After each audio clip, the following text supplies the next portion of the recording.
Oh, hello. Sorry about your ears. So we are here. I'm just making the setup looks good for you guys. The game has literally just started.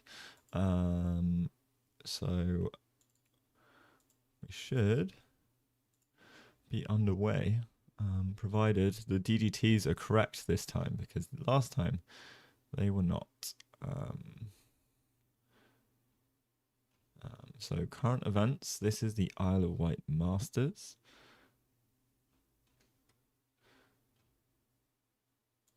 And can I find the board?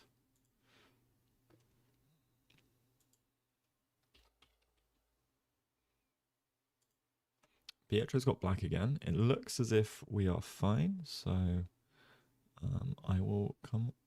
We'll go live. So, hello, hello. Let's turn off the engine lines. We don't want those. We want to use our brains. When does stream start? Right now, right this second.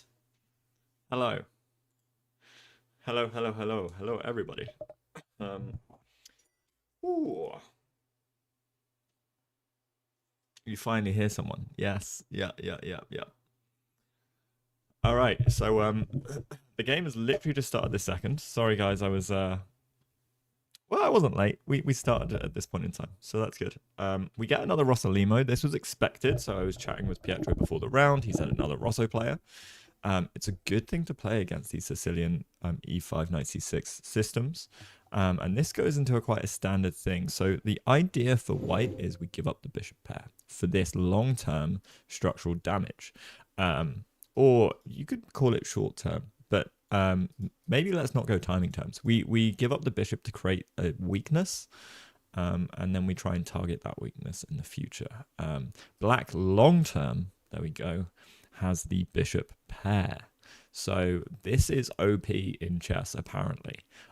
Everyone really rates the bishop pair. I think the better you get at chess, the more you start to value the bishop pair, but it's just because everyone talks about it. I think there's too much hype. Knights have got me out of so many jams, it's insane. Bishops don't do the same thing, you know? Knights get me out of trouble because they are trouble. Knights are pure trouble. But hello everyone in chat. How are you? How are you? Hi, Ali. Hi. Let me get the mod panel up so I can see who's actually here. Also, Razer reached out to me again. They want to give me more gear. They're giving me a mouse, a keyboard. Like, how crazy is that? So yeah, we're gonna have more Razer streams, guys. I'm there for it. Okay. Hello. I'm gonna say hello, Oscar. Hello, Joel. Hello, Yellow. Hello to everybody. Hello, Ali. The one, the only, the Ali Moss. Gender undefined. And also, let's say hello to the YouTube chatters. Hello, Uluk. Hello, it's Epic Spin.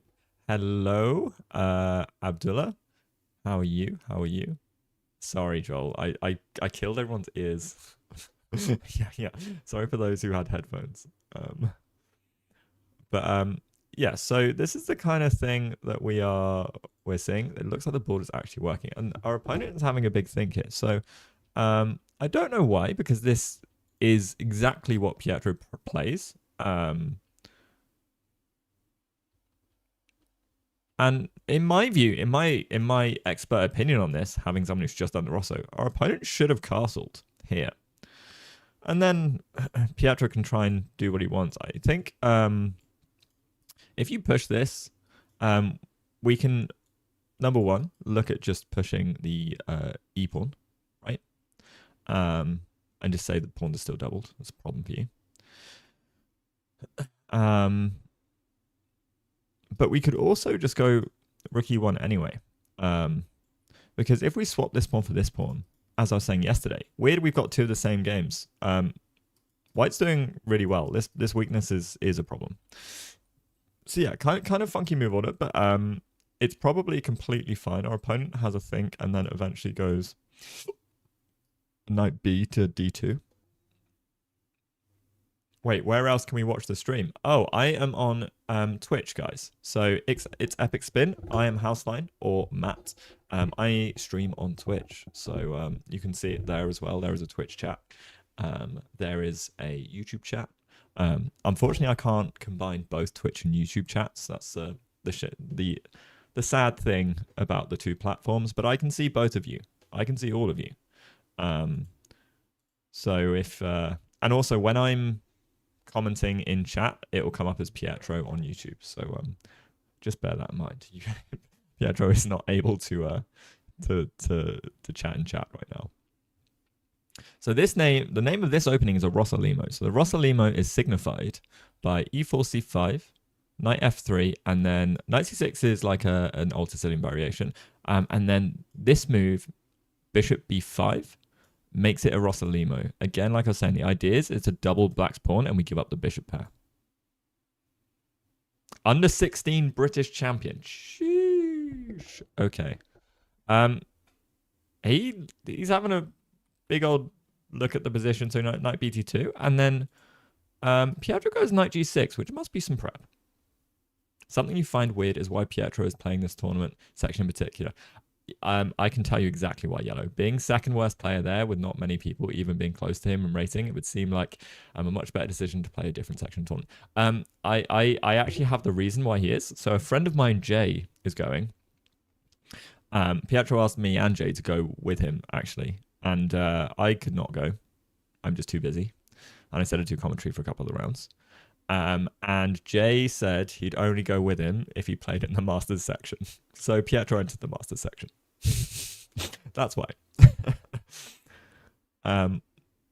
It's always best to play mostly players around your level. Yeah, I agree. Pietro, like me, has had really good results against 2,000 plus players. But so he has done well, and he won a 1900 section at one point as well, but he recently had a bad tournament performance and things also. So it's a weird showing. Another game yesterday also. Hello. Oh, it's Epic Spin. Just come over to Twitch. Hello, thank you. I appreciate it. Welcome to the dark side, my friend. Welcome.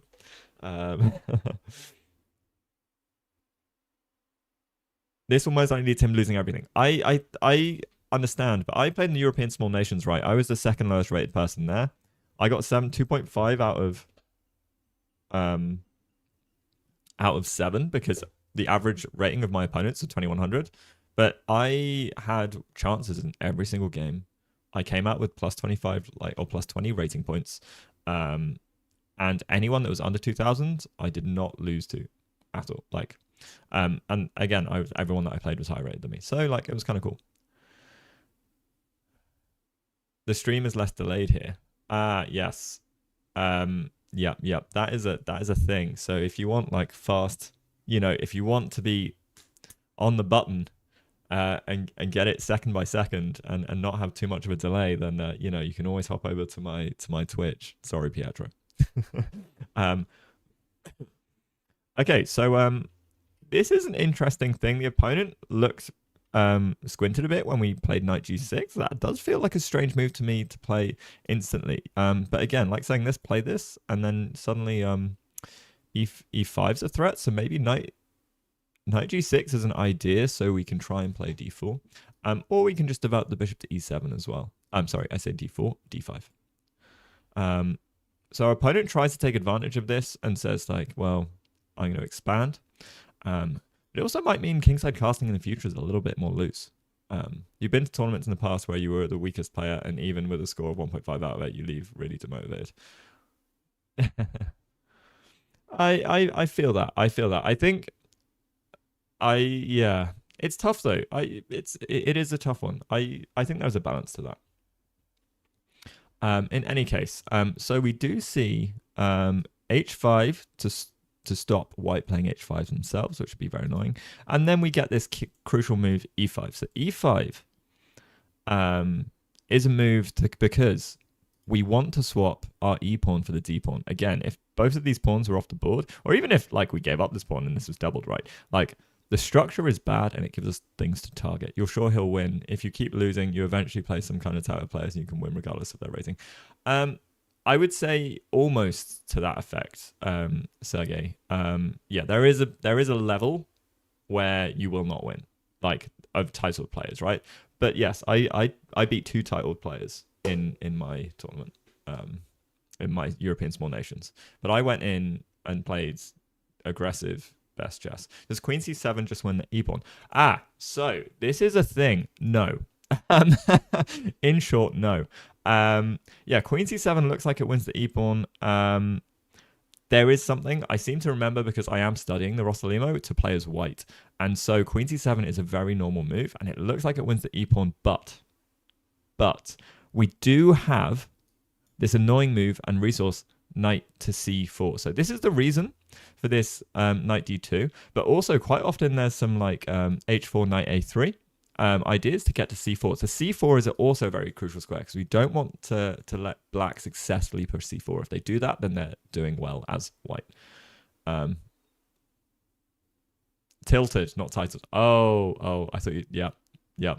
I'm dyslexic, guys. Give me a break. You done, bro, once I find you.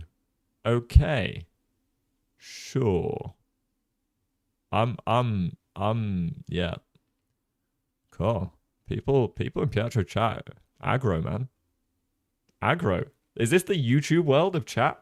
Sheesh. Wait, I'm going to go come back with some pizza. Thank you for the follow. OB Duck. What a name. What a name. I'm going to go get back some pizza so I can process that you know, that comment. Whew. Yeah, W Pizza. Yeah, because you know what? It's going to be my last meal, guys, by the sounds of it. It's like some guys going at me hard in the YouTube chat. So yeah, let me get my last meal and I'll be right back. Yeah, sorry, not you, the guy. Yeah, I understand.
All right.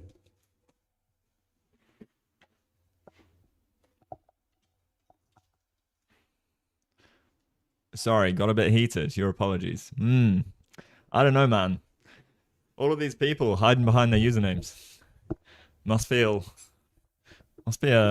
lonely life, huh?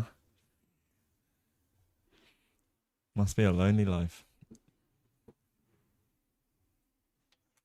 I miss the OG days of when people used to like threaten to throw down when I was on old school RuneScape back in the day. People would get crazy. I remember like I'll be playing and then someone would be like, "Yo, what's your address? I'm gonna come fight you." I'm like, "Oh, okay, cool." Man. Anyways, that was the early days of the internet. What's the opening plate? So this is Rossolimo, guys. This is a Rossolimo. Again, I've said this a few times to chat, so I'll stop saying this soon. But the objective is white gives up the bishop pair for a structural structural kind of advantage, I guess, or imbalance, I should say. Even there's no real advantage just yet. Black has the bishop pair, which long term can be really good, obviously, as we know, as all the top players always say. And in terms of what the plans are, well, this is a really interesting line that Pietro has chosen. He's obviously chosen to play this with knight g6. So I will ask him about this. I'm really curious because I play the Rosso as white. So and then the opponent then goes e5. Queen c7 looks like it could hang the pawn, but we do have this resource of knight c4. And that's just like a really nice move because on the basis of... we get f6. Wow. Okay, f6 is new to me. We're breaking the center, so we're feeling very French-like. And our opponent decides to just play queen e2. So I feel like this might be some prep because it's been played quite quickly. Queen c7, I think knight c4 is fine. Knight c4, maybe there's a world of... What else could we do? I think knight c4 is fine. Okay. But then, you get some bishop a5 thoughts. But we could probably defend the pawn with queen e2 as well. So queen e2 is a flexible move. It defends the pawn in another way. So takes, and then we get a nice central queen. This bishop is still kind of stuck. So f6, like, look how loosey-goosey all of the king is. Also, queen out to e4 looks kind of scary as well a little bit. But, okay, so we opt to take. And our opponent is shaking his head, huh? Looks like black will not castle. No. This pawn structure looks crazy, but that's central control. The question is will he take here? And then we go for a queen trade, right? Maybe. I'm not sure how I feel about this position in general, to be honest. I don't like f6 personally at all. I think queen c7 is a better move. Putting pressure. Again, like engine doesn't like it per se. Interesting. We do have bishop e7. We could try and push in the center, or maybe something like a5. I don't know where our bishop wants to go. Our pieces are kind of cramped. Jay fell off the life board. Sad. What's a buy point? Oh, so a buy point, guys, is Pietro was forced to have a buy because there was an odd number of people, and his pairing, he got paired as in essentially unpaired. So you get a point if you don't choose to have a round off, but you're forced to. So they'll give you a point for that. Yeah, I'm actually not a fan of the style of this opening. I feel like this is some prep gone wrong because f6 was played quite hastily. It feels like, 4 minutes to play f6. So it feels like it's prep up until this point. I would rather just, after all this, play d6 and e5 if possible. Obviously, we can't do that though. So this is where the struggle, like I have a little bit of a struggle here of like, why knight g6? Why knight g6?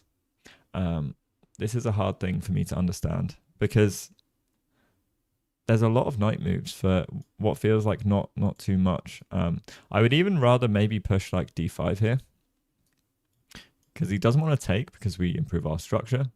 And if you then go e5, at least then maybe knight g6 has more promise and potential, and then we can get development. Whereas like with knight g6, this and this, then e5 gets to come. And like I would have rather have done this personally as black, knowing the principles from white's side. And then if black wants to go e5, then I can have a look at knight g6, or I'd maybe play queen c7 first, and then knight g6 straight away. Engine doesn't like so much either. d5 seems begging to be played. Yeah, I agree. Also after e4, e5, knight f5 is available. Knight f5, exactly. Nice spot. Glauerung. I like that. I think you're right. I think d5 and knight f5. Yeah. Look at this glorious knight. So yeah, I think the opening, this is such a rogue decision in my book. And like, how do you play this position? I actually don't even know. You know what? I would probably just try and trade queens if possible. You can go d6 here. Right? And maybe that's a way, but you're king. Like, there's only 2 pawns still on the 7th rank. This does look terrible. I don't want to sugarcoat it. He matches his opponents in preparation, but then has problems elsewhere. Another thought from what I've seen so far, Pietro has some deep opening preparation, but then struggles to play the middle game and misses calculation that seemed pretty doable. It feels to me his training is probably focused on the wrong things long term. Oh, that's an interesting observation, Yellow. Yeah, I'll pass that over as well for sure. Yeah, and because I think in the last game yesterday as well, he played really well. I thought it was a very equal game, but then he was a bit too dynamic and missed some things, especially when it starts getting tough.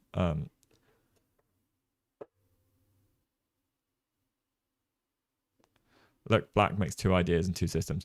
Yeah, well, you say that. No, but that's what I'm saying in terms of okay, his prep or move order didn't work out well here.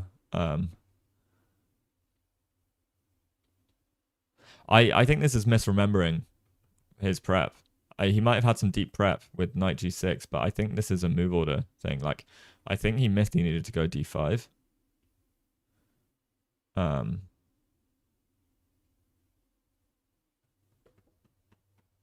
Yeah, man. Me and him should spar the Rossalimo. It would be good for both of us because I'm learning it as white and he's learning it as black. Mostly yesterday I felt like this, but today it's a bit weirder. He's playing quickly even though his position is weird. Yeah, well that's the thing. That's why I think the prep is I think it's a misremembering of prep or some idea.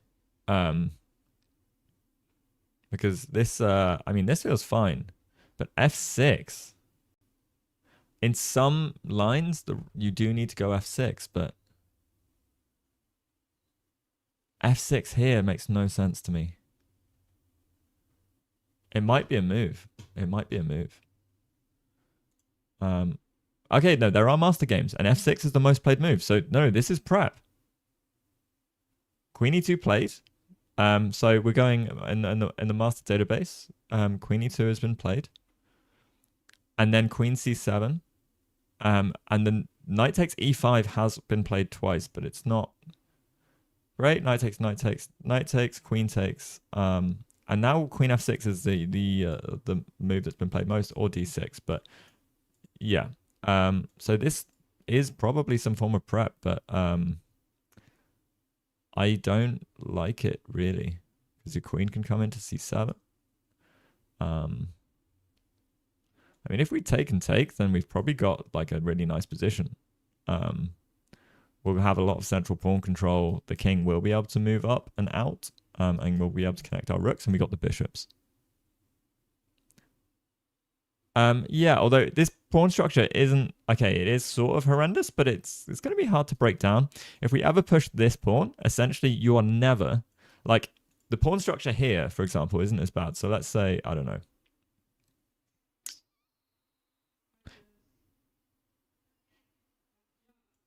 I don't know, if we ever push this, you're never really breaking the pawn structure. Although I don't really want to push this just yet because I give the knight a nice square, and I don't really want that.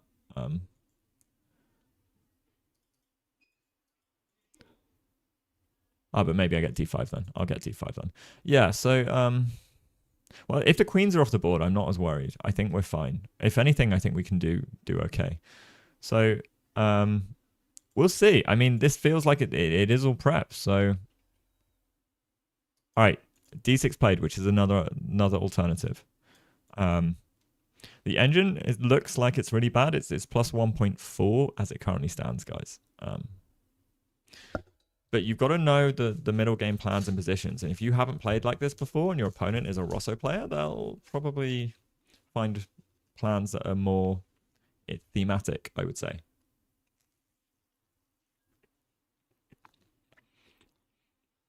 Yeah, I would be trying to offer trades left, right, and center. Queen g3, queen f6, knight e4.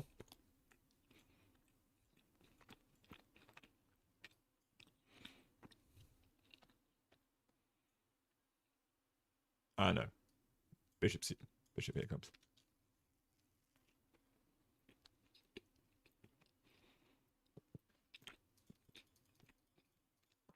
Yeah, I mean, the king just doesn't have shelter. That's what I'm worried about. I think Pietro needs to play a bit more solidly. I think he's chosen something because it's critical.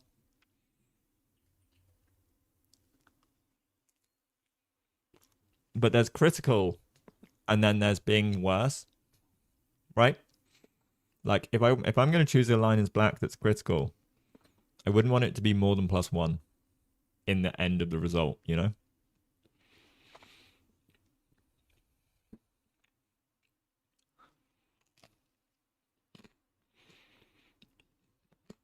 +1 is significant, but not that. So you'd be surprised, like, even at this level. I've been down, you know, there's practical play and then there's engine play, right?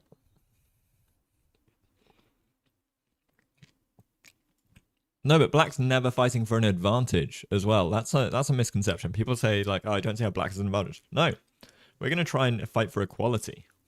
That's what black's thing is.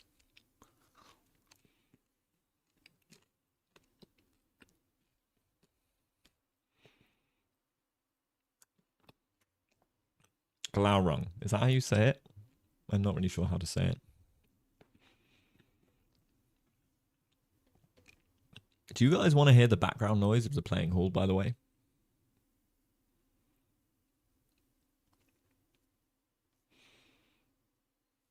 Yeah, I agree with that in terms of I don't see practical upsides. I also agree. All right, cool.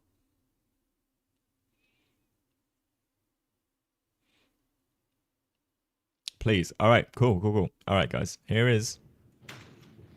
You'll hear some little pen drops and some clock clicks every now and then, but that's about it.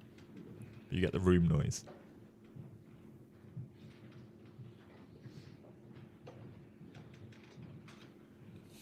The soothing serenade. It's so quiet.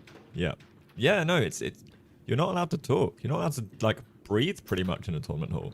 If you breathe too loudly, someone will turn around and be like, shh. Even the King's Indian defense has a similar evaluation for white in a lot of lines, but black has clear plans to adjust attack. Yeah. Yeah, because what I don't like about this setup per se is if you don't know what you're doing, it's very hard to keep your king safe. And I don't know where the good safe square for my king is. All I know is, like, I probably want queen f6, maybe bishop e7. Then I can look to castle, so that might be the plan. So let's say... oh no, but we have, yeah, like you say, 94. Ugh. I mean, I'd be tempted to do this because if you go here, then I try take here, but like you just look like death. Obviously, they've got to deal with the rook thing, but like,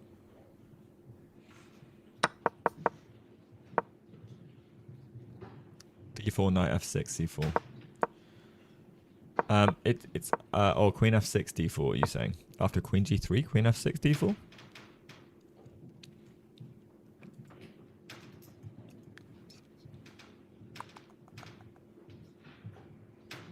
Oh no, sorry. You're talking about a different opening, right? I was very confused. I was like, where's the knight f6 coming from?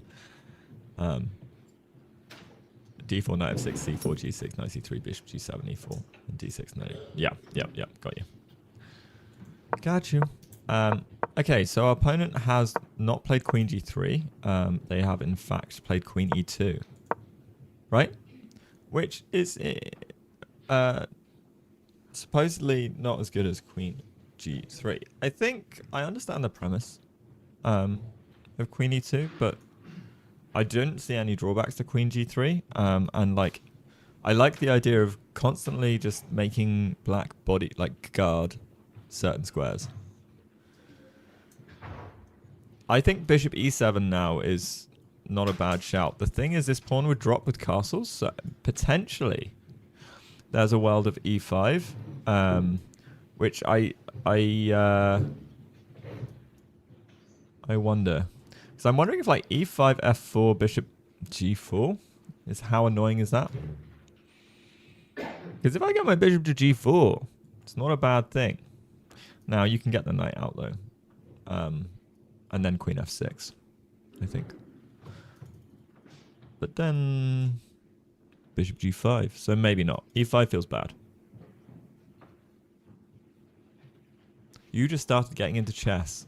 A lot of lol. Just been playing an 1,000 rated bot to get more comfy. That's good. Nice one. One amongst billions, huh? I hope you have a great chess journey ahead of you. I personally love it, so I hope you do too. You've beaten some of the 12 to 1600 bots on chess.com, but like, yeah. I mean, that happens. I've beaten some of the 2000s. I think I've beaten up to the 2400 bot. I need to have another grind at them, see if I can have a crack. Where is black castling to here? I don't think black's castling. Because bishop e7 castles does drop a pawn. We are threatening a pawn though. So I like bishop e7. We're either going to get knight f3 or g3. Probably. I could be wrong. But actually, it's kind of scary. You might be able to just give up this pawn and then push and then take like so. And then rook takes. Like, I'm wondering if we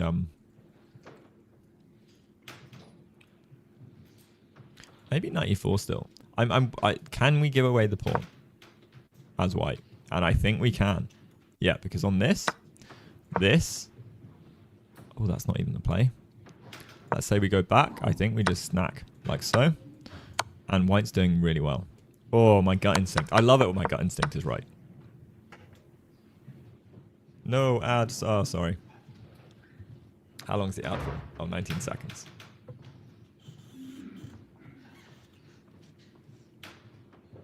The naming conventions make sense in the simplistic sense, i.e. locations, but marking takes captures and locating it visually to follow along. Yeah, not yet. Ah, yes. Yeah. That takes a while. So I will try and do more arrows. So if anyone is struggling and I'm just saying lots of coordinates, because quite often my coordinates are rubbish anyway in terms of what I'm saying. Yeah. I remember being in that position. I used to, when I went to chess club for the first time, for like the first year, people were like, oh, you just go knight e4, knight e5, like f6 takes, and then the rook has the back rank. And you're like, huh?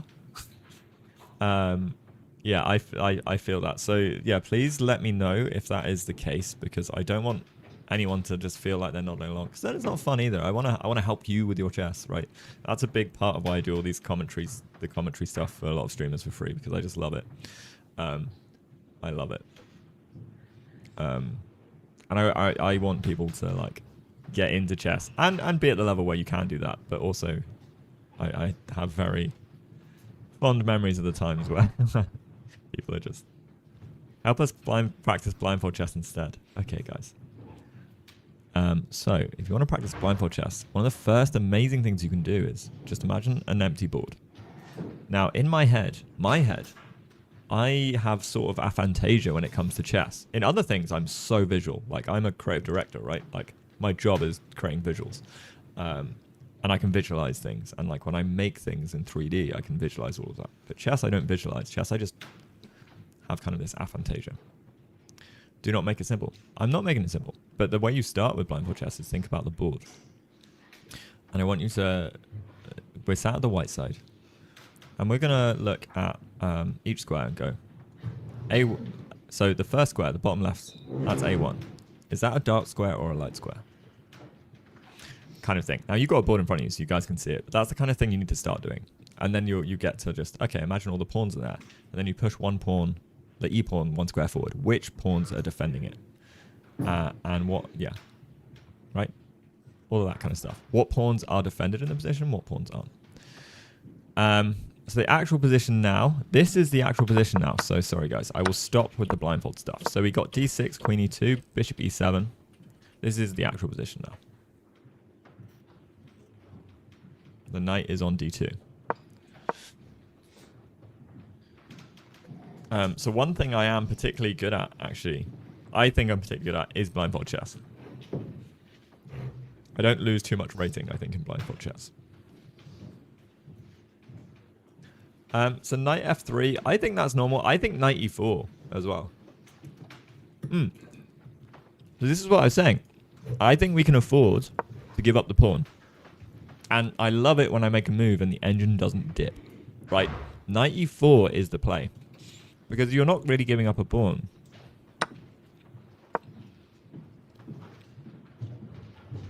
Like, I would be dying to play knight e4 right now.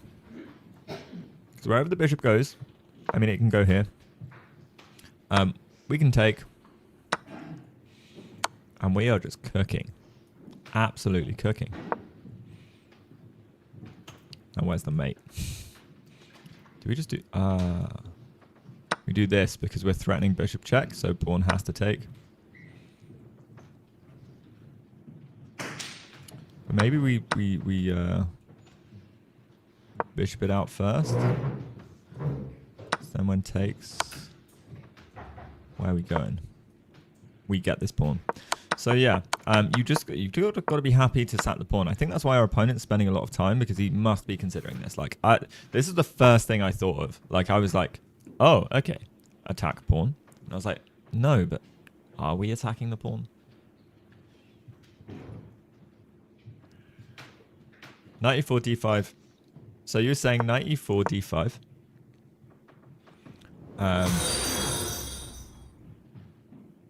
But in this case, like, we get my aim here is to get the knight to an incredible square. Like, this isn't gratuitous. This is amazing. Oh, but you saying we don't take? Yeah, you saying it's gratuitous for black? Because essentially, the reason why I wanted knight e4 in the first instance was because this square was free. And then I was like, well, after knight e4, like, is the pawn hanging? And I was like, no. So that's good. So knight e4 and then knight g5 is the play, right? Oh, the combination is the same route without encouraging d5. But I want to encourage d5. White doesn't develop a piece in the next instance. Right? And why does black want d5? I don't think black wants d5 at all. Sorry, that sounded really argumentative. I don't know why, but like, I think black needs to think really hard about whether they want this pawn on a dark square or a light square. King d7, king c7. I mean, I think that might be an idea for sure, but it's just, we are so open and our bishops suck. The whole point of this opening for white is to use this pawn structure as a blockader for the activity of these pieces.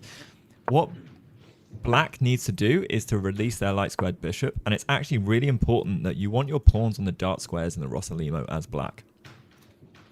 Because the dangerous bishop for white is actually this light squared bishop. I was saying this yesterday in our Rossolimo that we got. So knight e4, e5 is interesting. So knight e4. Oh, no, we're not. Well, let's go to the live position. Okay, so... Oh, he goes knight f3, which, yeah, I don't agree with. Wow. He's scared of losing... Bro. He's 1900. There's no way. I would have played knight e4 in a heartbeat. I would have calculated once I saw it, but like... My goodness, that actually hurts my soul. So e5, I think, is better, because then this bishop is, like, active, right? Like I was saying, the light squared bishop is your power piece as black. So Pietro needs to take the opportunity he can to play e5. And I think e5 now is probably a good idea, because then we pin the knight to the queen. And then we're looking to take a pawn. Maybe. Maybe not. No, then we are, because we're protecting the pawn. So something like this, and then you've got to put your bishop somewhere, right? Okay, you could do this. I think I would just do this. And now I'm threatening. Like, and now we've got stuff because we get e5. So Pietro really needs to understand that e5 is the important thing in this position. And this is the thing. He probably doesn't have huge amounts of Rossolimo experience, but if he gets e5, this is the pawn structure that you want if you've gone into the Rossolimo. Hello, Karim. Thank you for entering stream. Karim has entered the stream. On YouTube. Yeah, I've got to keep saying this, guys. I'm chatting to 2 different chats. So there's Twitch, there's YouTube.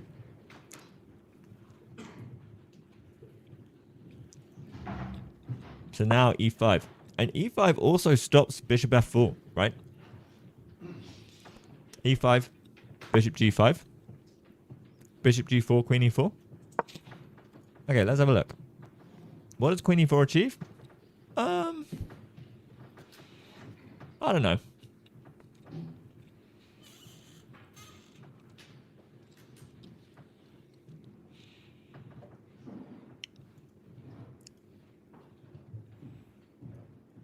We pick up a pawn, no? So we take. Ah, he can take here, but if queen takes, then we... Ooh, okay. c6 hangs. Okay. I missed c6 was hanging. Yeah, so queen e4 is smart. Is smart. So we've got to deal with that. So maybe we have to go like rook c8.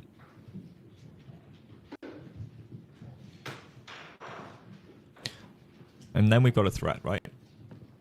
So you've got to deal with the threat. So you might get queen takes, queen, bishop takes, queen takes. It's quite nice. Like our structure is kind of painful. Okay, e5 played. Thank goodness. Oh, queen.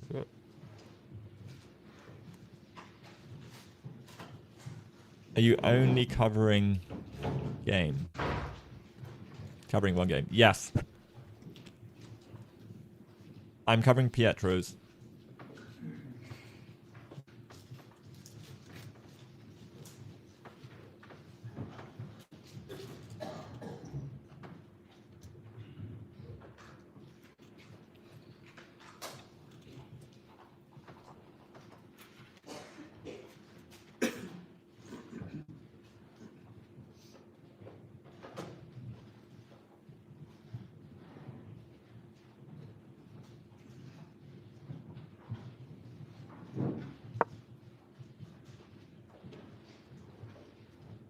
Alright guys, I'm getting messages about chess work. How fun. What did you miss? Okay.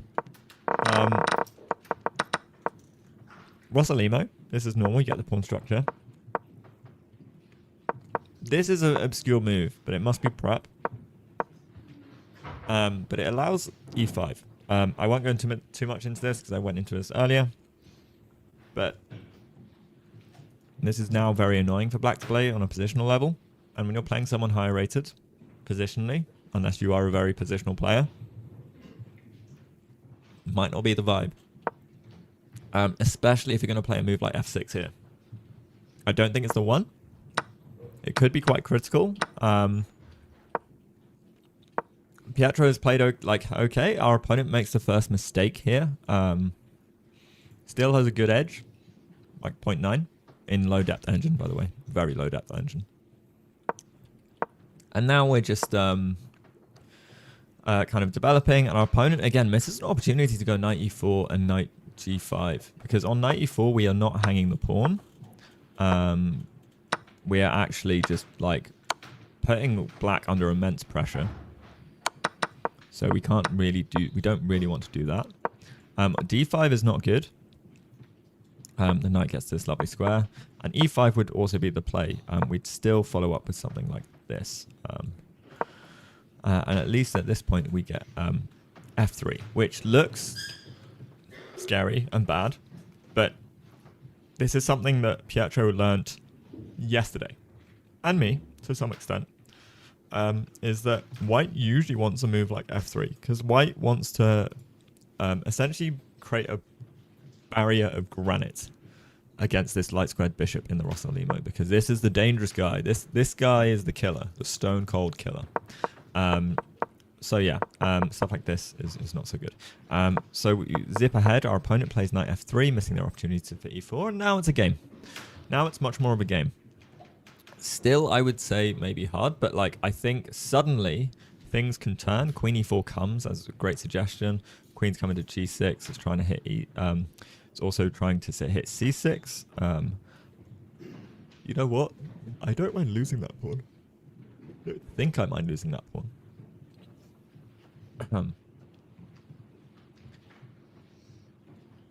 But we can also just hold the pawn, right? We can go queen c7. Thing is, queen g6 is very annoying. I would actually be very tempted to play... Oh, no, I wouldn't. I lied, because that just flat out loses the rook. Is there a way I can cover the g6 square? I don't know.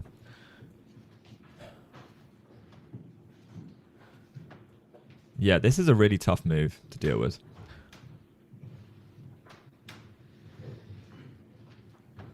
King d7. You're right. I think king d7 feels like a move.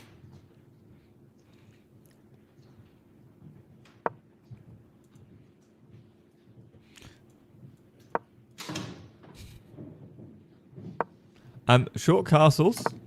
But then I was going to be annoyed about this. But I suppose bishop g4 is the antidote. There's also this move, actually, straight out the gate, which is annoying. Because if we take and take, white's going to long castle. And black no longer has the bishop pair.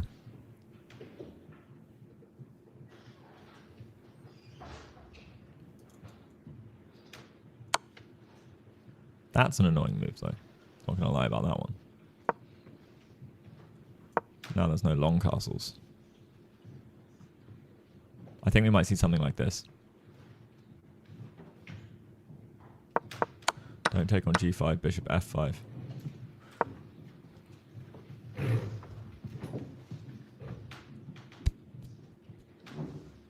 I don't know.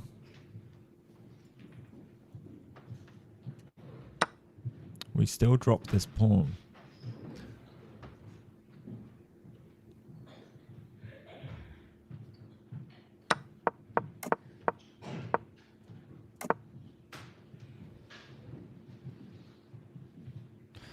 Because now we get some development with this, right? Or we just still get bishop g4. No, we just get development.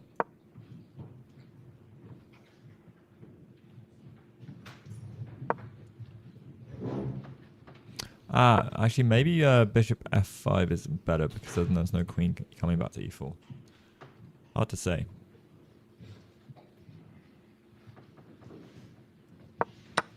Yeah, that was always the plan, I guess.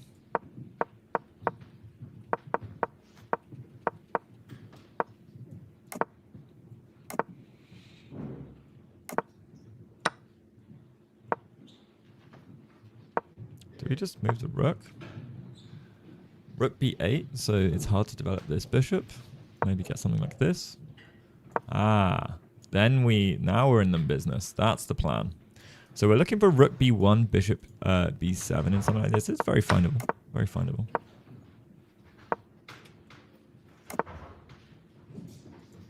Live position.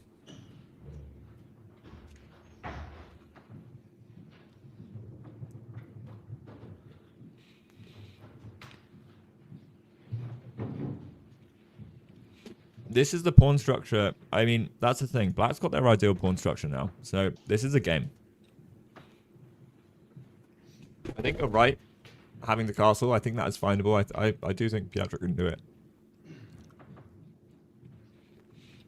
Because you just can't allow queen g6 check. And this is the only way. It's actually an only find, kind of. Unless you do something like this. Which also just doesn't feel right. Okay, it's better to check this way.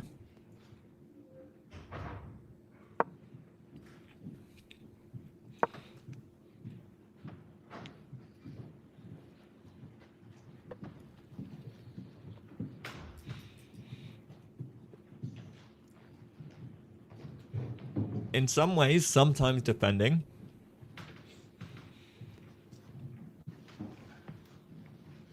d6 is hanging. It's hanging, but oh yeah, it's where. Oh, you can't go here. Yeah, d6 is hanging because of queen c6, bishop d7, queen takes d6. Got you. Oh, is it? Hang on. Wait. I thought I had a tactic. I don't. Rook's hanging. I was going to go queen d7.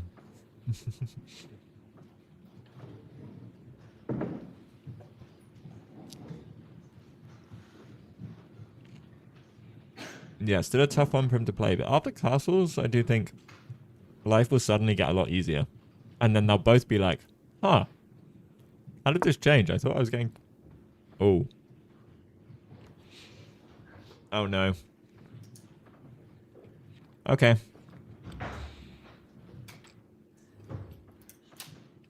I think Pietro should have spent longer on this. I think 7 minutes was not long enough to spend on this position. I think you could have spent... King c7 is where it's going, I guess.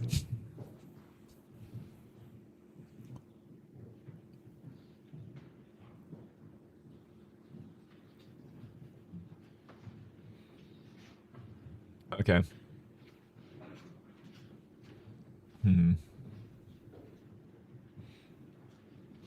I mean, knight g5 now feels pretty nice. Lovely outpost supported by the bishop. Because after knight g5, sorry guys, I'm not doing arrows. Knight g5 is supported by this bishop, so after takes, we've got a lovely bishop on this square. The queen has to move, etc. But also after we do have knight g5, maybe there's some ideas of f4 as well. But then bishop takes, f takes, not so handy. And we probably want to do this and then this, if anything. So maybe f4 not so good, but knight b5, we can go bishop e3, long castles. You don't like knight d5 because if we get the tactics to work, black just takes and keeps opposite bishops and gives us an endgame for a draw. That is true.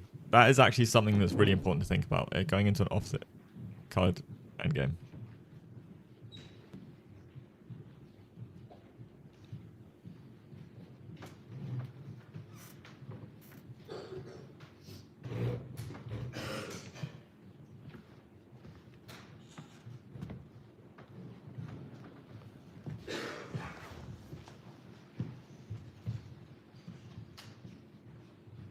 Bishop g5 would eliminate the two bishops and maintain the pawn structure. So you're going for good knight, bad bishop, but I personally don't think that our knight is going to be better than the light squared bishop with the pawn structure as it currently stands.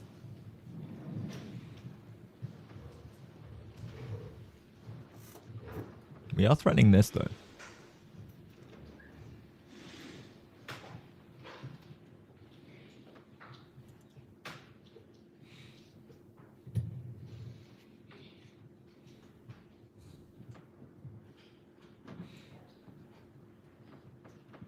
I don't know. I don't know how I feel about this. I would rather the complete other way around. But you are right on the opposite colour bishop front. But that said, queen g8.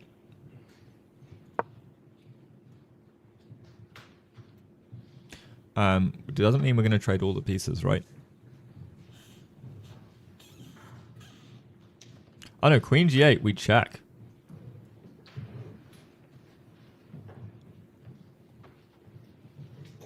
Do we? No, we don't. Queen g8, we get castled, we bring rooks into the game.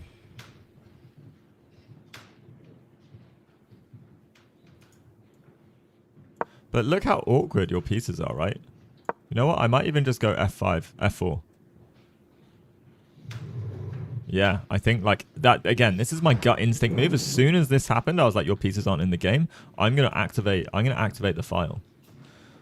Then I can like maybe long castle. Okay, there's queen takes here, so I need to think about this as well. But like boom, boom, like the king is so much so unsafe. Yes, our king's in the middle, but this guy's... You know what? I'm actually happy with the queen trade, I think. Maybe. I can also go queen down here, which is annoying as well. Or check here first. Or I castle.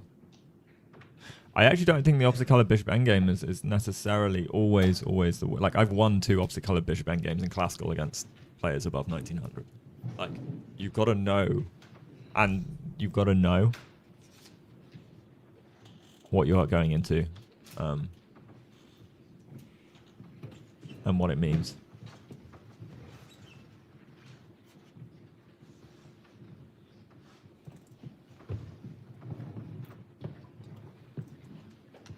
I don't think this is a bailout though. Like, maybe we have to trade because of this, but we can also just go back. Right? The back is the bailout. I'm intrigued.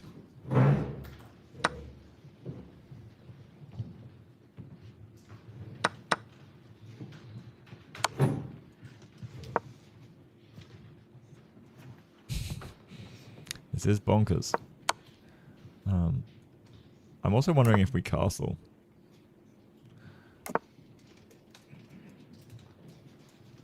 Did wonder about this as well.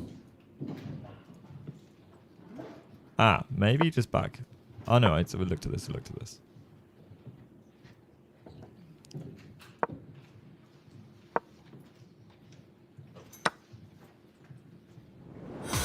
This makes sense. This makes sense. Because our pieces are just superior. The pawn structure is terrible. Like, yeah, okay. Now we can look at castling long or short. Long.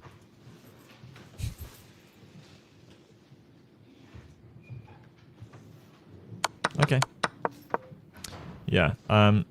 So just damaging the pawn structure even more, worth it.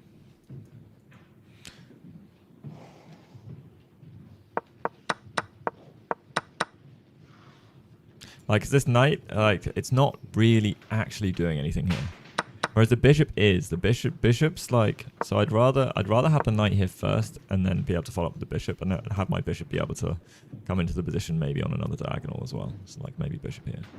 Or again, put pressure on a pawn. If I do push this and can take, then, you know. I definitely prefer, yeah, having this. But I do, yeah, it's like you said, opposite colored bishops, you have to really evaluate whether you want to go into it or not. Oh, and there's Jay. Guy that walked past, mutual friend of mine and Pietro's. Oh, hello everybody that's in.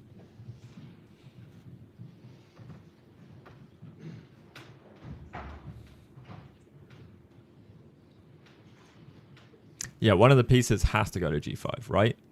And if he doesn't, then I think we've got a full-on game on our hands. Like, knight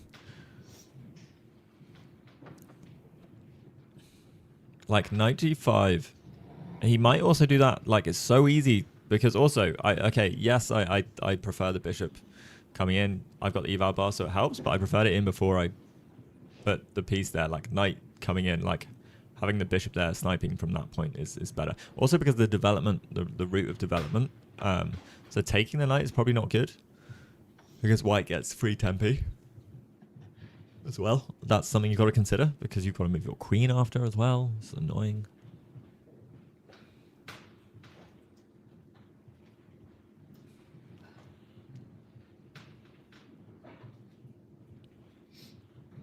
Yeah.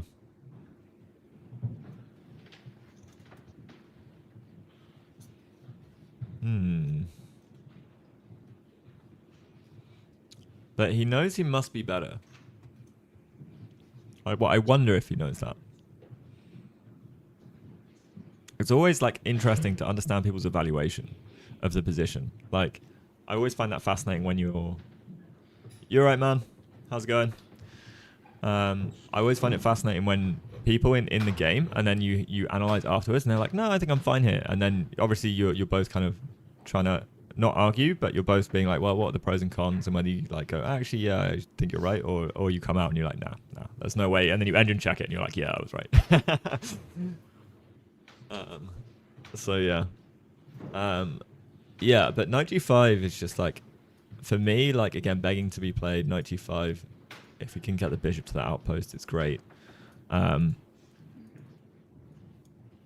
Yeah, I just don't think enough time was spent on castles and the pros and cons. I think it's so worth losing the c6 pawn. 100% worth it. But yeah, again, weird play. F6, I'm just not a fan of. I think it is prep though, because it's in the master database. So, but the problem with prep on something like this, if you've never played this position, and this is why the sparring is so good that I do with Rachel and Anushka, is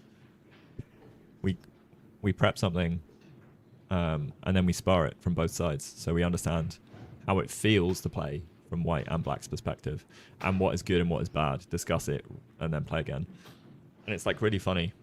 The first time I got a Castellan in Maya, OTB, in terms of since I did some sparring with Rachel and Anushka, literally 2 weeks before the tournament, International Master David Pruce was doing a session with us on stream. Actually, no, Kostya was at that point. Yeah, sorry, it was Kostya we did the Catalan with. Anushka plays Catalan. I play as white, and I play into the Catalan as black. And we sparred it like 4 times. The first time, he was like, just play. And I didn't know any theory. So I just played, and it was trash. Every move I made, I was like, I hated that move. I did this wrong. I managed to weasel out, as I do, by the middle game. But yeah, and then we did it 3 times in a row. Every time, Kostya gave me like one new idea to like try or play, and so like I did that and like built on it. So I essentially built out my Catalan like 2 weeks before by just doing 4 sparring sessions, and then I got a Catalan OTB in the game. And it's not on the OTB database either. And this kid that I was playing was like 1800 OTB or something like that. I just saw the look on his face when I was just like banging out like moves of theory, and I understood the middle game position. I made like a complicated, messy move, and he had to think for ages. I beat him in the end with this cool little tactic, but it was like a draw at the end. But like, yeah, that's a really fun game. But yeah, benefit of sparring positions versus like, you prep something like this, you've got to understand where the pieces are going and what you need to do. But this is also why I'm surprised this guy didn't play knight e4. Like, he's 1940 over the board. There's like, I almost think not playing knight e4 here and sacking the pawn is not a pawn sack. You will get it back. And trying, like, not seeing that this is just, like, really good for white. It's not winning. It's, like, plus 1.1. But, like, this kind of stuff. And then d5 is terrible. Again, aim to go here. Try and prompt a weakness. How's it going, Zach? Sorry, man. Razor is sending me some more stuff. I dropped them your Instagram. That's by the way. Lol. Yeah. They've messaged me with like a follow-up email being like, hey, checking in, how you doing? I was like, oh yeah, things are crazy, super busy, blah blah. And they were like, oh, we were just checking in because we were wondering if anyway, well, you'll see, it will be on stream soon. And then I was like, oh yeah, cool. And I was like, oh, I'm always trying to connect people. There's someone who's just getting on the chess grind. Here's his Insta. Look at his following. And I was also like, he's setting up on Twitch. He's already bigger than me on Twitch. So they may reach out. I'm not 100%, but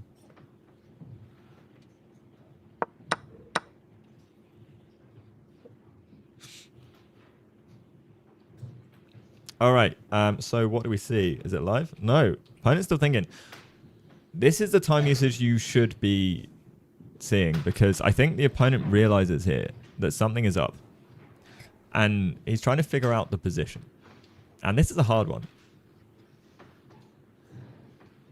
Someone follow, he's 1 of 1400. Oh shit. See, you're more on this than I am, man. How do I not know this?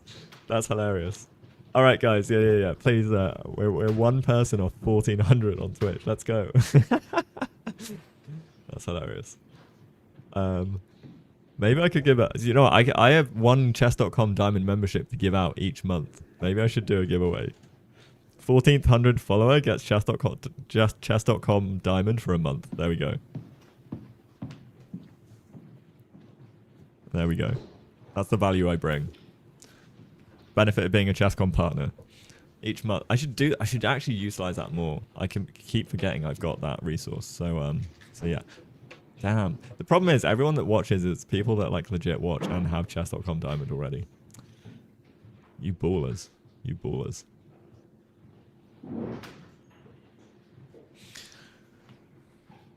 Okay. This is quite a big thing for knight g5. Like, I'm just gonna flip the board and see. See, it's what's really interesting, and maybe that's because why I'm a good defender, is when I'm defending, I see the good moves for my opponents. Whereas here, like looking at it from White's perspective, you just followed. Well, I didn't get a follower note 30 minutes ago. No, you're not the 1400. I said 1400, which is the next one. But I you know what? It's epic. If we don't hit 1400 this stream, then I will give it to you. Make a new account fast. You know what? It's epic. I can also give out a gold. So if you give me your chess.com, I'll give you gold. Or the next one down that I'm allowed to give. So I can give out a diamond. It might even be platinum. I'm not sure. It'll be platinum or gold. But if you don't have a chess.com membership already though, because otherwise you have to like unsubscribe and it's only for a month. So what happens is I give them your username, and then a guy Emmerich will in like this month or in a couple of weeks will then instate it, so it'll look like it comes from you've been gifted from like a random chess.com person. It's yeah. So if you send me a whisper of your chess.com username, if you haven't got a page thing already, that's my caveat, because otherwise it's more hassle and it's worse for you. Oh, it's epic spin. Sweet. All right, cool. I'm actually going to note that down. Awesome, dude. Yeah. Okay, notes. Giveaway.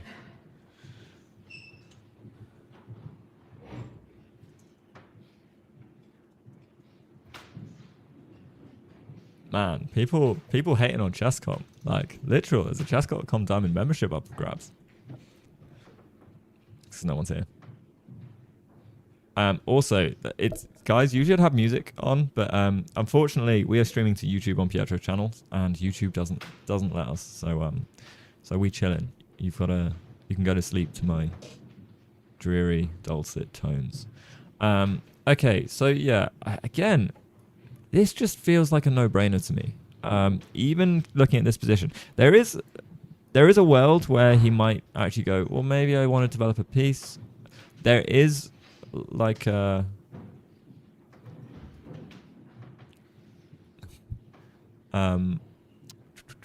is it? Glaurung. Like Glaurung was suggesting. Oh, hello. Let's have the video back. There is a big debate on bishop or knight. And you know what? This might be the time thing because, or the reason why I'm spending so much time, because, like we're saying, going for this, then we don't have opposite colored bishops. The thing is, I do think the bishop can become better than the knight in some scenarios. I think both are good, to be honest, but I do prefer actually going to opposite colored bishops. It's crazy, but I think I've got a gist of the position. Ladies and gentlemen, please welcome our newest convert. It's Epic Spin. yeah. So I'm part of the chess fam. What's mafia backwards? Oh, a move was played. Okay, he goes to the development. So he goes, you know what? I'm just going to chill. I'm going to develop. Which, in fairness, like, I get it. Not a bad decision. But the thing is, you can shoot, like, maybe he wants the castle long. Queen g8 feels a bit awkward to me. Queen b6 or Queen b6 is vaguely interesting. It's just like, how are we going to activate our pieces? We've got like this Fortress of Doom that just means we're not putting any pressure in the position. We're not attacking anybody. Our pieces are stuck. Like, anywhere this bishop goes, it's kind of rubbish. This bishop is definitely bad. I don't really know, like, our king. Not sure what we're doing with that. So our opponent has just decided to play bishop d2. Again, Engine probably agrees. Bishop d2. Still like this. Bishop d2 might be a better move. And it does follow principles. So actually that's like one really good thing about this is like bishop d2, like you're not moving a piece twice in the opening. Yes, it is still the opening.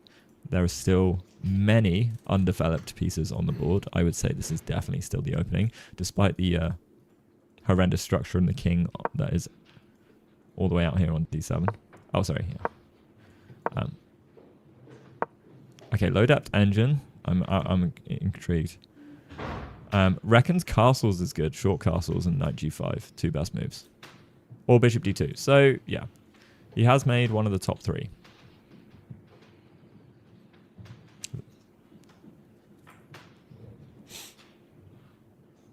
You zoned out. You were playing a match.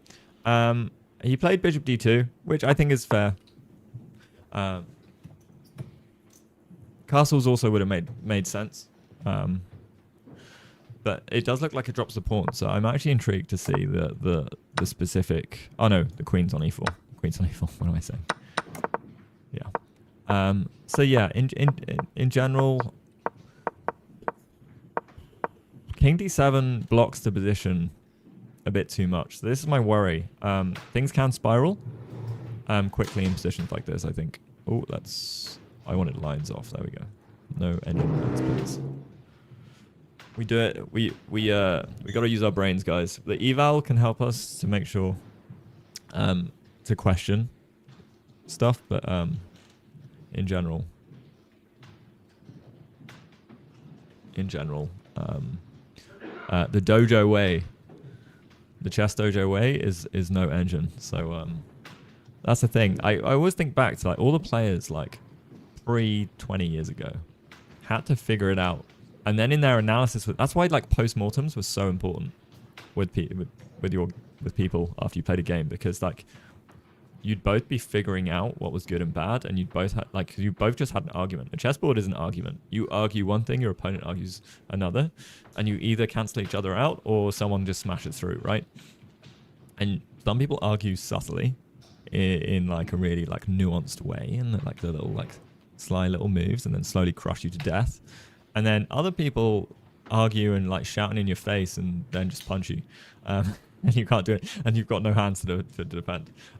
So like, yeah, figuring out those arguments without an engine to give you the objective truth must have been so like taxing, but also so good for you figuring out chess and getting better. So I'm a big fan of no engine and talking to people.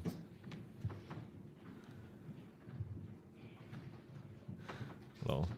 So I've got a match which is a qualifier for the chess Olympiad in Uzbekistan, and my opponent, because I've got to organize this match with my opponent. It's weird how it works here, but he just sent me a message trying to organize, but he also felt the need to let me know, which is hilarious, which I'm glad about, because I'm going to make him waste all of his time. I mean, he's like, I'm also taking our game very seriously and need time to do plenty of prep in advance. And like, this is brilliant, because the fact that he's told me that, firstly, I knew that was going to be the case anyway. He's the champion. He's the Jersey champion, so he's our national champion. But I'm like this kid that's come out of nowhere, not even like junior. Like, I've just moved back from London, and I'm lower rated than all of them, but they're all washed, and I've been just crushing. And so I think he's going to be nervous about playing me, because I'm also an extremely active player now. But the fact that he's told me that, number one, I wonder if it's like a slight intimidation tactic, which if it is, not the case. And number two, there's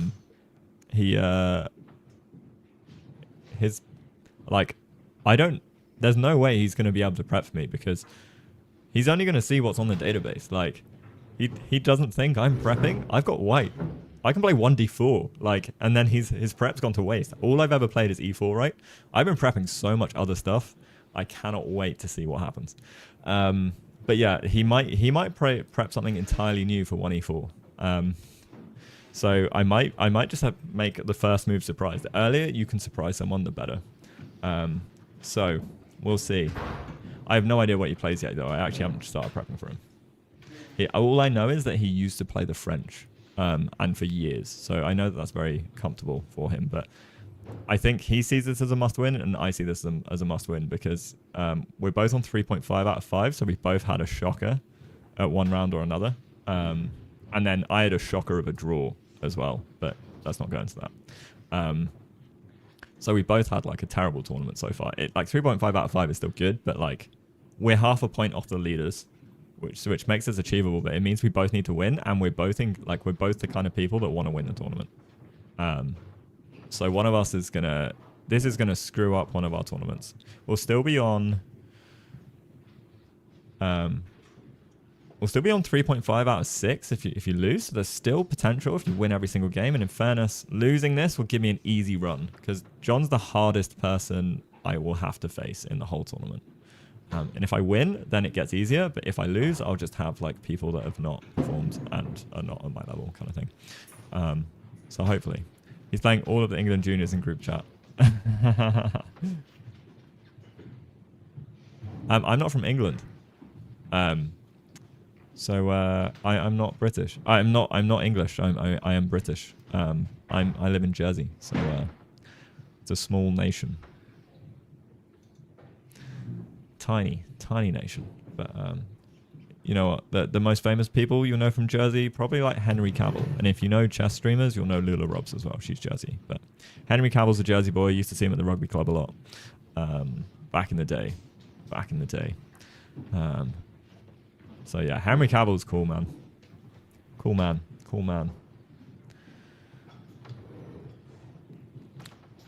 All right, Pietro's having a big think now. I think the big think should have happened a little bit earlier. Is King C7 good? So because it opens up the bishop. Yeah, I was thinking about this. So King C7. Let's look at candidate moves, and then we'll put them in and see if the engine agrees. So King C7 makes sense because we're trying to open up our bishop to some degree. I was also wondering if there's a world of like Rook F8 kind of stuff, but the problem is like these pawns are kind of weak, and I'm worried about them. So what King C7 allows is us to try and protect this pawn, but I'm worried about Queen G6. So King C7, Queen G6, Bishop F6 feels like it has to be played to retain this pawn. I would love to be able to trade queens as well. So even Queen C7, King C7, Queen G6, Queen F6 maybe. But then D6 might start getting kind of loose in some lines. Yeah. It's hard to figure out what the plan is here. Like as black, like, okay, what are my problems and how do I attack? Because I don't even know which side I want to attack. Maybe Rook B8 isn't a bad idea. As well, because it was like, well, there's a weakness in the position, right? Maybe we can hit it. There's not really any Bishop C3, it looks like. Sorry guys, long night. I am so busy right now, it hurts. Yeah, it's gonna be long days. I edited like 50 videos in a day.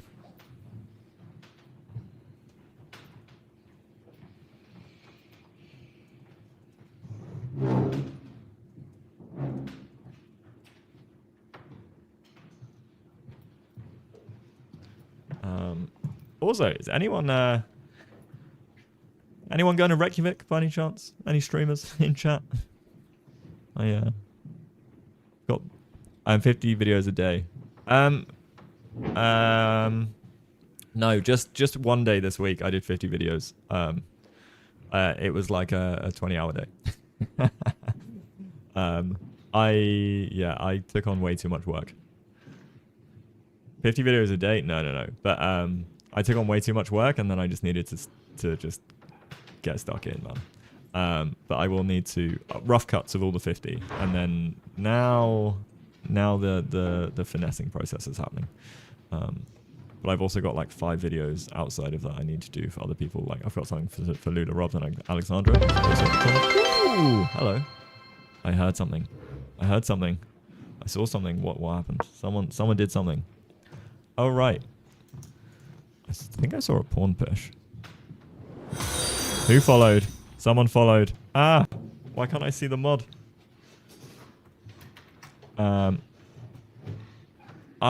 Happy Chess. Oh, hello, Happy Chess. One amongst billions. Wait. Hang on a second. Were you following before? You only followed now?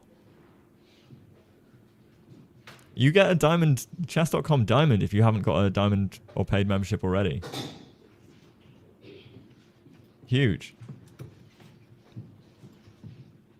You didn't even notice that click. It just happened, right? If you want the chess.com diamonds free month, then I for sure do not. Oh. Or do not remember or do not want the diamond. If you want the diamond, drop me your chess.com username. So I've got 2 of you. You can have chess.com for a month. Sweet. Perfect. That works. Happy Chess. I know I have been editing for other people, but I actually am more senior than that usually. But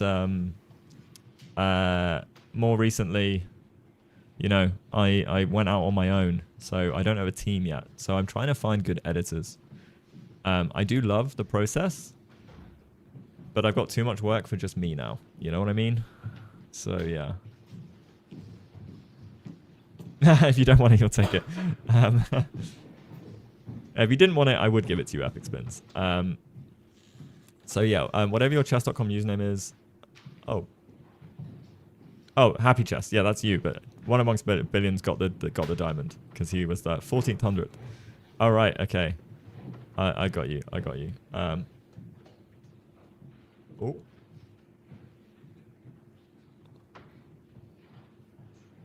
What happened? Giveaway. And it's Epic Spin. It's exactly the same handle as your Twitch, right? Just double checking. Man, I really want music. I suffer so hard when I don't have like background music.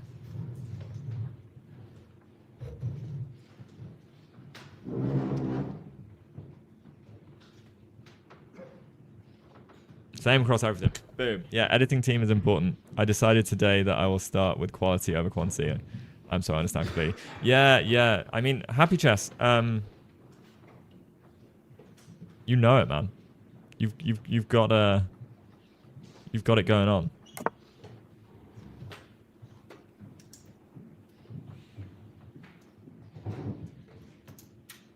I've completely forgotten what your Instagram handle is again. I can shout it out.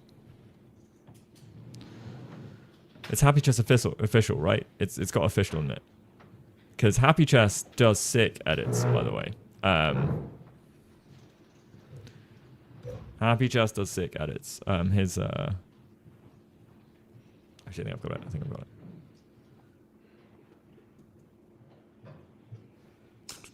it. Yeah, I would love to collab with Happy Chess at some point in time, but quality over quantity. Yeah, there's like ways you can go about the content game. I do quality over quantity, and also what's really funny is my latest reel, like it's done about 10,000. Oh, it's just like 9,000 and something views. It's got more followers than anything that I've done that's done more than like 1 million or half. Like anything above 500,000 still hasn't had more followers than this reel that I've got that has like under 10,000 views. It shows the difference between creating something of value that is engaging. It's also 1.5 minutes long, so like I know it's too long. Like a minute is like the sweet spot for doing this like value stuff, but yeah. One reel you have gave you 25k followers. That's insane.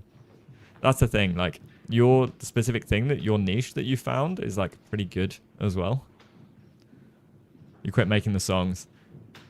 Yeah, it's a hard one with that because it depends on if you enjoy it, and there's grinding to harvest people, and like you sort of like you're farming like views and followers, and then you harvest them. And changing tact can be quite annoying, but a lot of that audience does have crossover and overlap. So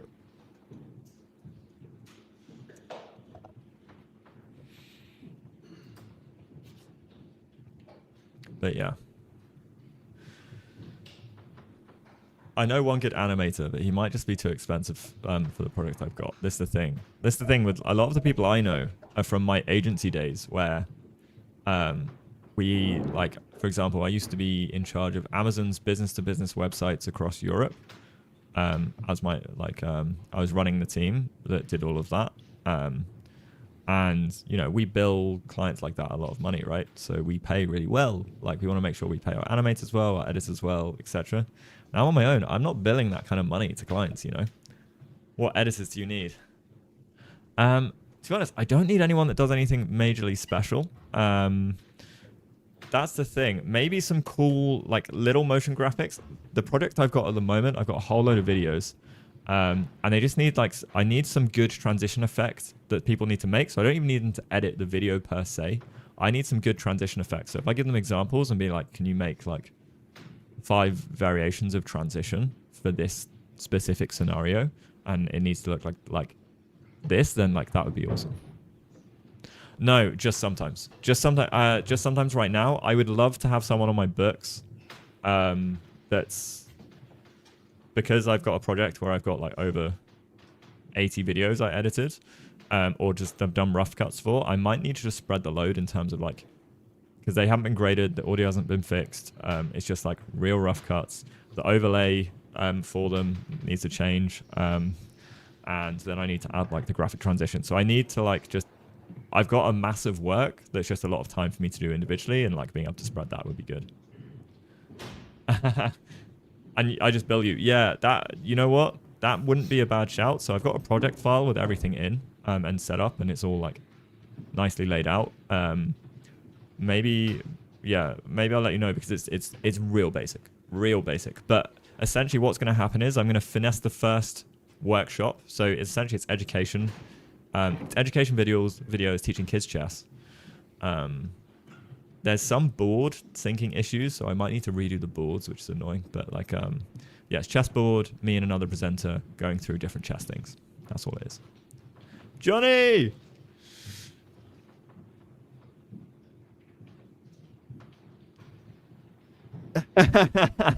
You need to do a deep stare into your editing software and it'll bend to your will.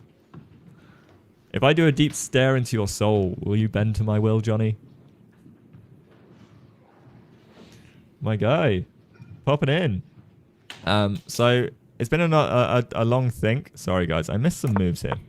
So after a long think, we get bishop f6. So essentially what Pietro is saying is, I'm in clutch mode. He's putting his fists up. He's like, get to me. Try it. Essentially, yeah. From the days of my fighting experience, this is exact. He's clutching up. He's like, swing at me. And then we'll see if he has a counterpunch. But that jawline, stop it. I was gutted. Jen's getting a hotel. Johnny, I thought it would be nice also for the other person that I won't mention because of secrecies, to have another girl as well. So I was like, oh damn, when Jen dropped. Anyways, I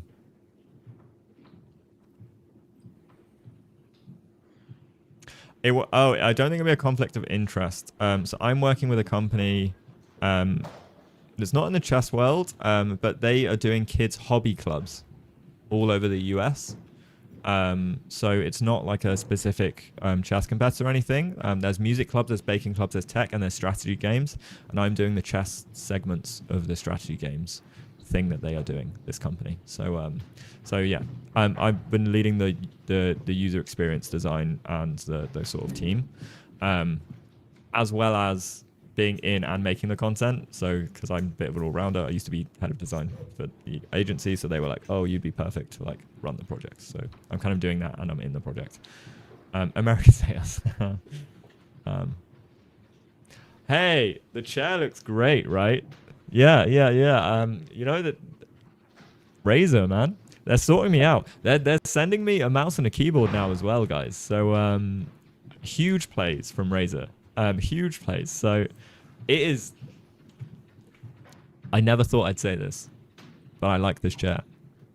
I usually don't. I actually just never liked gaming chairs in general.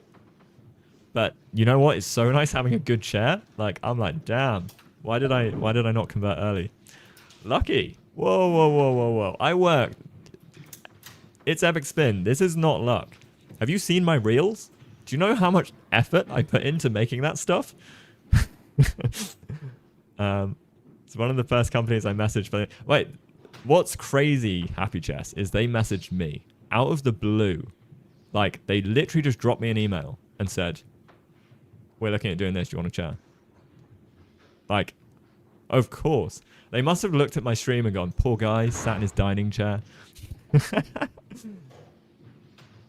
You just came here from Pietro. All right, it's epic. I'm going to shamelessly plug, because these reels are like a lot of work. I will shamelessly plug my latest reel. And if you like it, please feel free to like it. But if you don't like it, I'll be sad. You don't have to like it, but you know, time and effort. There's a whole process. It takes me hours because I spend about 4 or 5 hours scripting those. I spend a couple hours doing the storyboards. Although this time I wanted to sketch out real storyboards. Like usually I do like stick men and like really rough, but like I hadn't drawn in a long time and I just got the urge to like draw a nice storyboard, because also AI takes so much off of my plate nowadays in terms of doing the creative craft. I was like, no, I'm going to sit down and draw these because like AI is killing this kind of stuff. Oh, don't worry about making an account. Don't worry. You know what? If you have to make an Insta account, don't bother. It's fine. It's on YouTube. Actually, no, I've got it on YouTube as well. What am I saying? I can give you the YouTube link.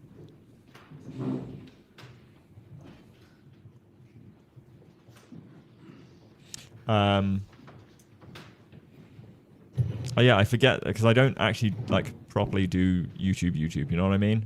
So when I do stuff, I always forget. So people in the world of YouTube, huh?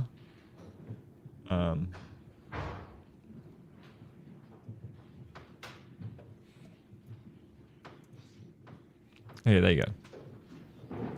There you go. Oh, they've got their auto captions on. That ruins it though. Most people use YouTube than Instagram. Yeah, it depends on what for, I guess. That's the thing. Anyway, sorry guys, I'm way behind the time. So bishop f6, and we get okay. So on bishop f6, he's clutching up, and we get long castles. I'd say why not short castles here? Because I think how we break the center, like I don't know, with long castles, it feels like there might be some other activity that black can get. I'm not sure if I'm a fan of a5 though. Because I would be thinking, can I go queen b6, rook b8 here as like a plan, right? So long castle's a5, but I understand the point that you want to keep like pushing, but as soon as like a3 gets played, we've got nothing, right? Oh, a5 played instantly. Interesting. And now we get king c7. Sure. I don't know. I try and direct my pieces in a way that hurts the king, but there is the bishop here as well. So like, it's really hard to figure out how we're going to attack. And black's plan shouldn't be to attack at this point. We just need to improve pieces. Now bishop e6, bishop d5 looks kind of interesting.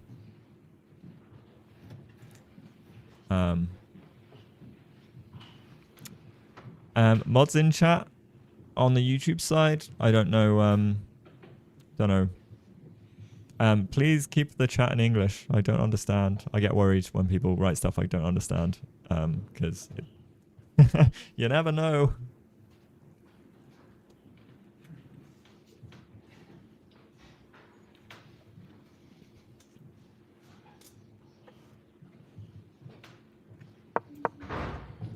Okay. So we see king c7. The thing is for white, like, how do... Thank you. Thank you, it's epic spin. Yeah.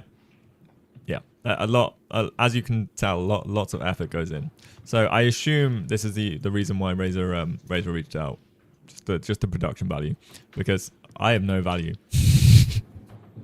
No, that's a lie. I know I've got a lot of value, but I find it funny as a creator, quote unquote, as someone who was, you know, a professional in industry to now sort of be someone who is like a...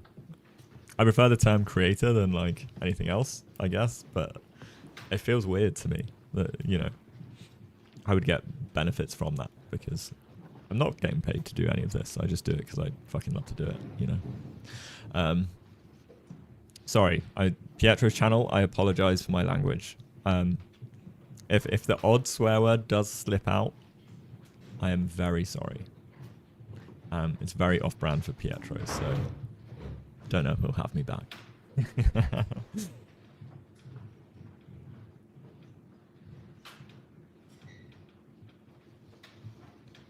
All right. King C7. Yeah. yeah. No, that's my... I'm actually undermining Pietro's channel. I'm trying to take him down one step at a time. You know, he can't out-create me.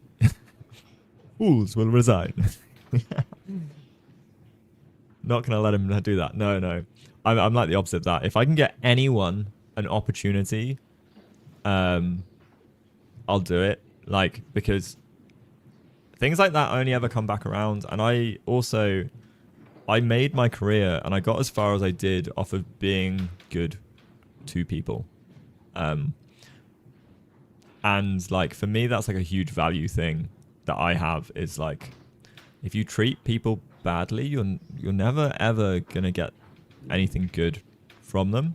And I've seen loads of creative directors specifically as well that are just not nice people, and everyone under them is burnt out. And I'm like, there is a better way to do this. Like, and that's the thing. I think also the problem with me being like that is that I quite often take the hit and do things over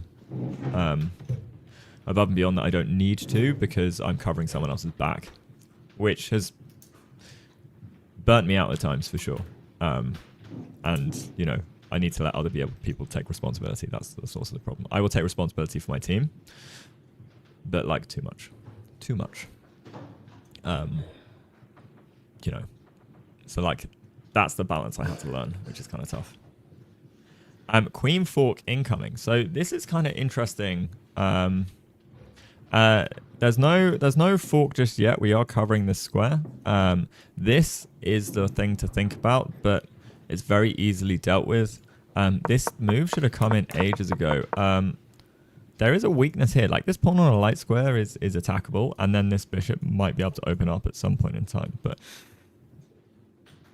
the big question is how we want to deal with the f7 square. So queen e7 can deal with that for now. We could also just try and miss out on the fork altogether and try and get d5, c4 maybe, but everything feels a bit tough. Like, you have to be content with sitting and waiting. No, your fork is valid. Like, there's an f7 fork. Like, there's a fork of the rook and the queen as well, right? So that's something to bear in mind. The question is opposite color bishops might be favorable for us a lot, like now. Again, no. This bishop is just OP. The pawn structure and the king, not OP. Oh, no, yeah. It's avoidable, but like most things in chess should be avoidable, right? Like, that's what chess is. It's like, I do something and you do something to stop me. If you don't stop me, then that's where it's not so clear. The engine is giving slight edge, tiny edge for white. I kind of disagree a tiny bit. I think this is practically a pain to play, like a real nightmare.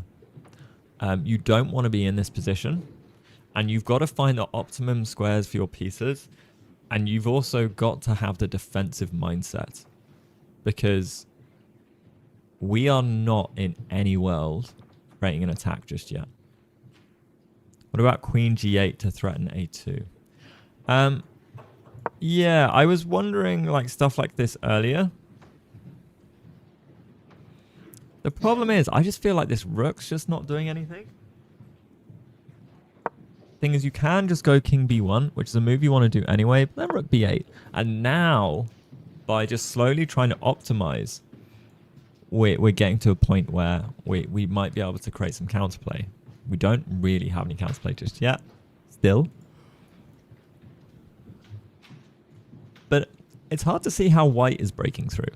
And that's where you've got to be content with your defense, because white is just like slowly getting their pieces kind of improved, but like it's still going to be hard to actually go like, okay, how am I gonna attack this king? Because there are a lot of pieces around it. And one really amazing bit of advice that got me really far, and that I still use today from when I was like 800, is like, if you're being attacked, get your pieces towards your king. Bring your pieces towards your king. So if you've got an undeveloped piece, develop it, bring it towards your king. The resources you can have to weather the storm when you've got pieces around your king is great. What about queen g8 to threaten queen e8? Oh, you said that. So yeah, sorry chat, there was two chats going on. I've got YouTube chat and I've got Twitch chat.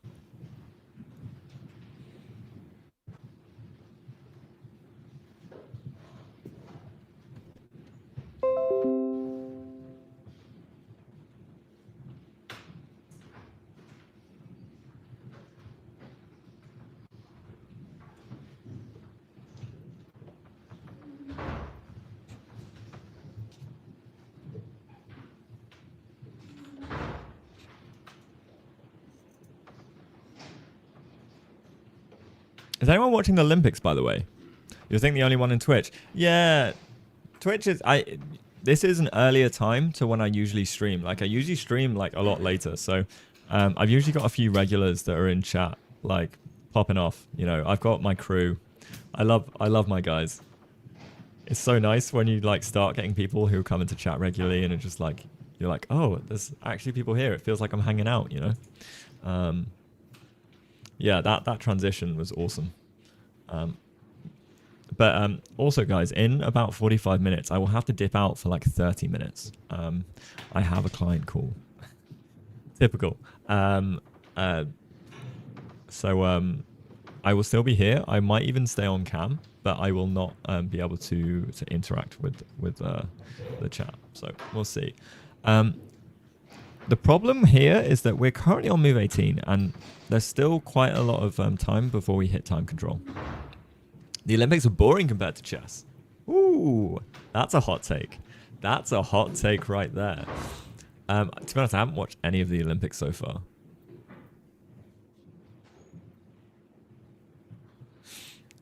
Wow. To be honest, like once you get into chess, watching it is like watching like a fight. Like... It's like a boxing match. Okay, so queen e7 played. This is a very natural move. And this is where we'll see how Pietro plays defensively. This is something I haven't seen him do yet, outside of when something like maybe goes wrong. But this is a very defensive-like game. This is the kind of game that I do well at, in terms of I'm a very good defender. Oh, thank you so much for following. Who followed? Who did it? Kazi Boop. Kazi Boop. So cool that you're streaming this. I'm in Southampton, was thinking about traveling over there, but didn't have time. Oh, no. Or like, I'm trying to go to as many chess tournaments as I can this year. I went to like 5 at the end of last year. It was like the best thing. I loved it.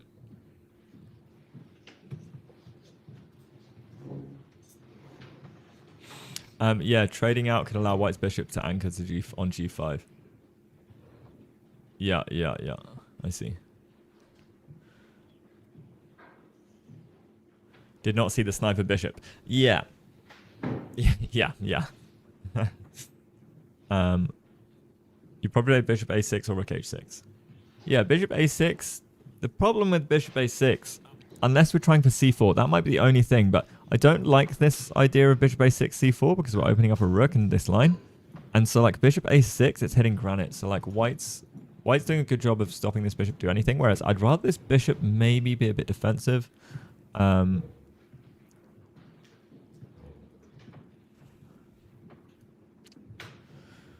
Maybe there's a world of me going rook f8, bishop takes, and then like queen f7. But the thing is, we're just like going to allow counterplay, and f4 is kind of screaming at me right now. Although queen trade would necessarily be a bad thing for us as black, to be honest. But the king just feels open. This is weird. Like, there's some weird stuff going on, but like, how do we do anything with our pieces?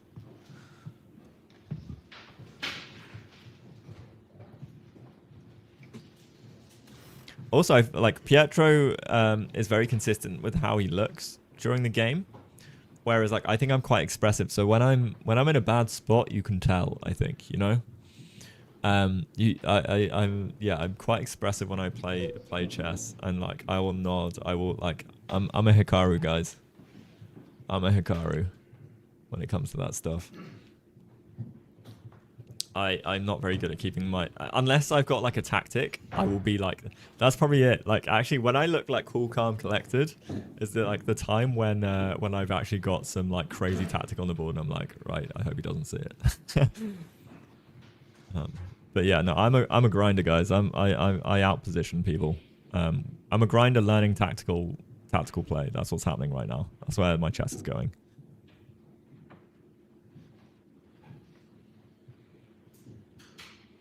All right, so what are the plans? What are the plans? What are the plans? How do we do this as white?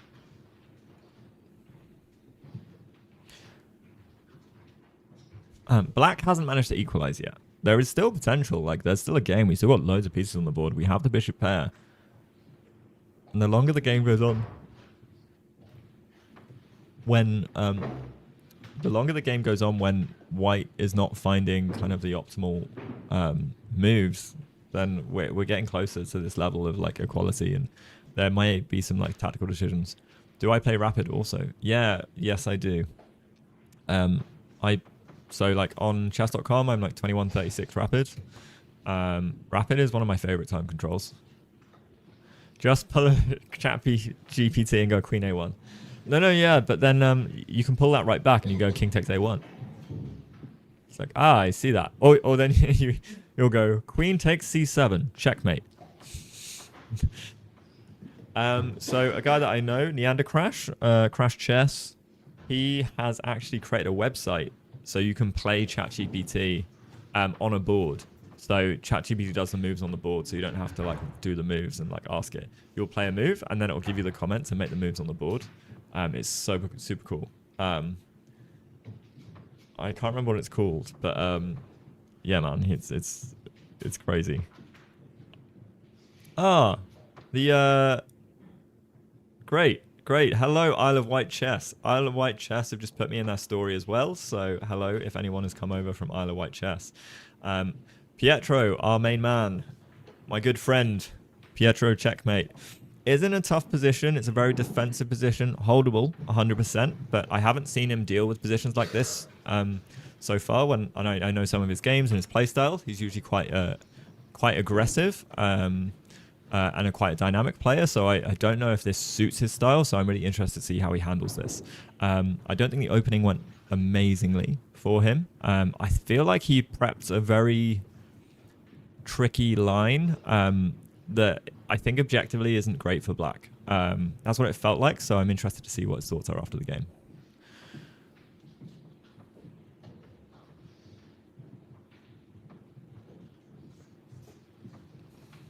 That said, we can see the tournament hall. It's a lovely day in the Isle of Wight. It's the same here. So I am currently in Jersey, which is very similar to the Isle of Wight. Very tiny island. The weather looks pretty much exactly the same if I look out my window. So yeah, I feel the vibe. I feel the vibe of the tournament hall. ChatGPT spawns pieces out of nowhere. Yes, and so does that the chess bot that my friend has. It's connected to ChatGPT, so the website he does just plays what ChatGPT plays and will change the position accordingly. It's amazing. So you can play whatever you want against ChatGPT too. So you can spawn pieces and things like that. It's great. Or spawning pieces, I don't know if that's a functionality, but I might ask it.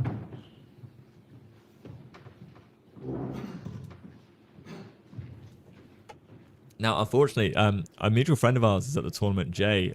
He was on DGT for the first 2 rounds, but today he is not on DGT apparently, which I'm kind of sad about because I wanted to go and roast his games. You can see him in the background, actually. He's, just going off camera now. So, yeah. He is the guy that has set up an amazing chess community in Ealing, in London. So, if you are in Ealing in London, the Ealing Chess Club, run by Jay, is incredible. He's built this community out of nowhere. He's such a good community guy. And yeah, he's been awesome help for me and my chess as well. We spar a lot and things like that.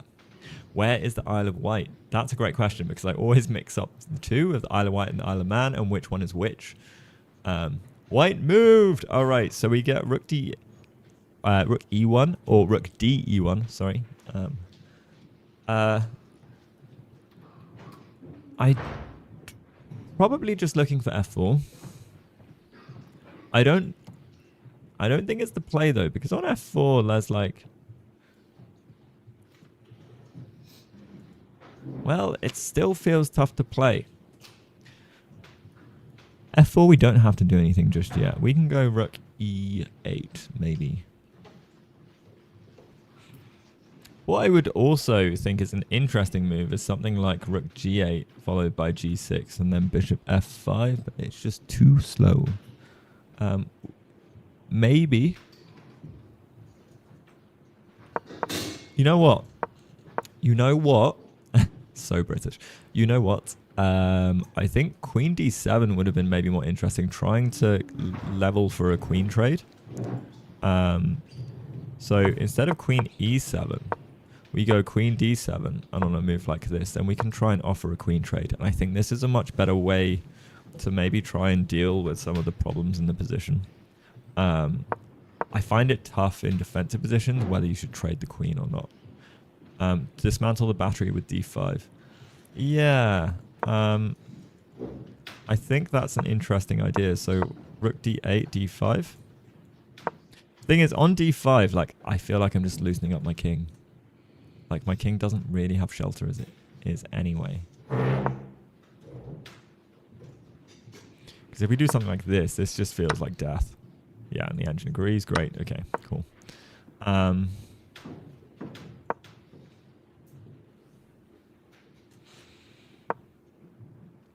think this is a tough balance and a bit of a tightrope for black to walk. Whereas white, I think, can chill. But also the balance of this is if white doesn't do anything that really rocks the boat for black, black can sit and chill. AFK. All right, see you later. So black, it has got a strong center, which is really nice. And like I was saying, in the Rossolimo, if you get this pawn structure, that's kind of what you're aiming for with black. This bishop is then active, but the problem is we have an active bishop, but it's not a good bishop yet, right? The bishop can be active. We haven't got a good square to activate it yet because, for example, we go bishop here and then f3. So this is where I'm trying to find how we get it to this square. This is where I want my bishop, right? I would love it if I could legally get my bishop there. So that's why the queen d7 idea was kind of what I was trying to figure out.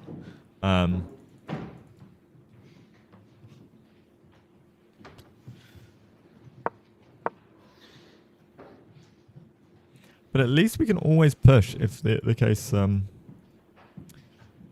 this is the case. This is the way we want to play it. Yeah, okay. So queen f3 is not so good, so we go queen back.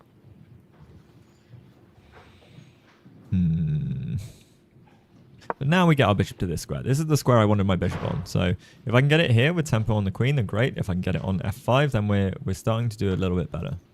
This is the way. You've got an OTB classical game? No way. What's the time control? Is it like a 90 plus 30, right? Or something like that. Dude, also, if it's your first or one of your first, you need to take 10 times the amount of time. 1 hour 15. All right, 75 minutes. All right, plus 15 or something. Yeah. That's going to seem like a decade to you. That's gonna seem like a yeah. Good luck, man. Mate. So I used to be a skydiver. Fun fact. And I used to wear a heart rate monitor when I was skydiving, and I wear a heart rate monitor when I do chess when I can. Oh, they're letting you bring headphones? What the fuck? Crazy. Chess gets my heart rate higher than skydiving ever did. Like, it's mental. It's mental. So, like, when I'm sat at the board, yeah, because you've ADHD, yeah. It's going to feel like a decade. That's nice, man. That's good of them. Yeah. But it's because it'd be your first, but you need to use your time. But also, you can tank too much, but like, I don't know, by move 10, unless you really know the opening theory, like use your time in the opening. Make sure you don't get hit by any opening traps or whatever. But I don't know, it depends who you're playing as well. But good luck, man. That's sick. That's sick. Oh, I love it when people go and play over the board, especially in the early days. Like, it's crazy. Yeah. Do. If you want, it can analyze your game. But yeah, are you writing your moves? Do you need to write your moves down and all that? And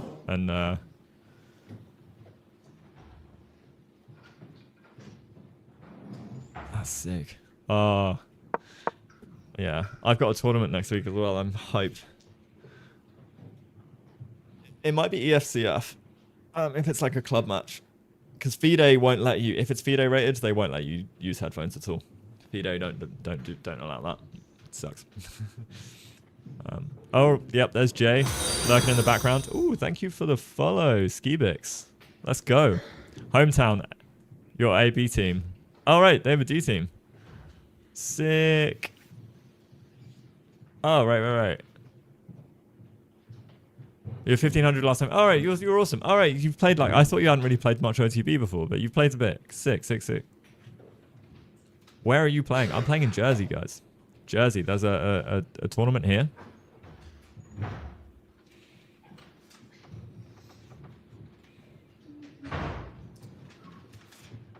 Yeah. OTB is yeah, the OTB is a different kind of fish. Oh, nice. You'll be fine. Good warm up. Just don't blunder. And like, you don't want to miss wins. Like, even if you win, like, and if it's like a low rated player, you got to make sure you play the perfect game. That's it. Like, so what if someone's low rated? Like, then beat them faster or perfectly. Like, you know what I mean? Like my friend Fedja, he was the best junior in Adelaide in Australia when he was a kid, and he used to get really antsy because he was like, I'm bored, like I don't have anyone else like who's higher rated than me to like play against because they're in Adelaide and like can't go over. And then so his coach was like, all right, beat them faster, beat them better. Like, you're this good, then like fine, prove it. Like, smash everyone in like with miniatures. How did I do in the Small Nations thingy? Skibix. I did really well. I beat 2 Masters. So I beat 2 candidate Masters when I was at the European Small Nations. So I was super proud with that. And in general, I lost this game, but I crushed an FM out of the opening, like with 0 prep as well. Like, he went into something I didn't expect, and it was just me versus him. Crushed him. So I was like, in my play in general, I had winning chances in every single game, and I played a field of people from like 2000 to like 2300, and there was only one game where I was like played like a bit of a bot. So I was super happy. But yeah, in the end I got 2.5 out of 7. So obviously like the field of masters did crush me, but I gained 20 elo from that. I was the lowest rated person in the whole event, so I had a target on my back, and every one of them was sweating. I had like 3 of them be like, how are you not 2000? I was like, I'm getting there, guys, I'm getting there. We will be there. All right, we've had a couple of moves. So rook d8 and bishop e6, offering the trade of the light squared bishop for the knight. Ooh, I'm not a huge fan, but you do need to do something with the bishop. I would have rather have kept it on the board. Engine says no. Fair.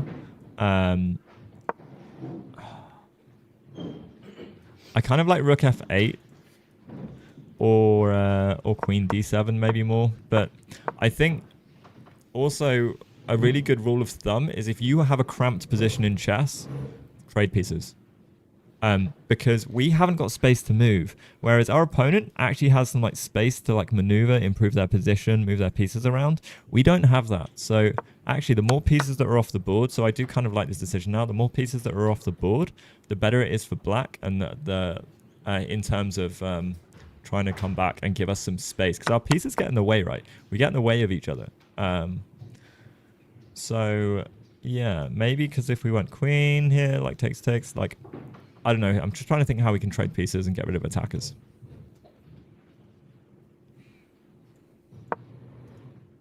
Pietro is aiming for the trade and the a2 square.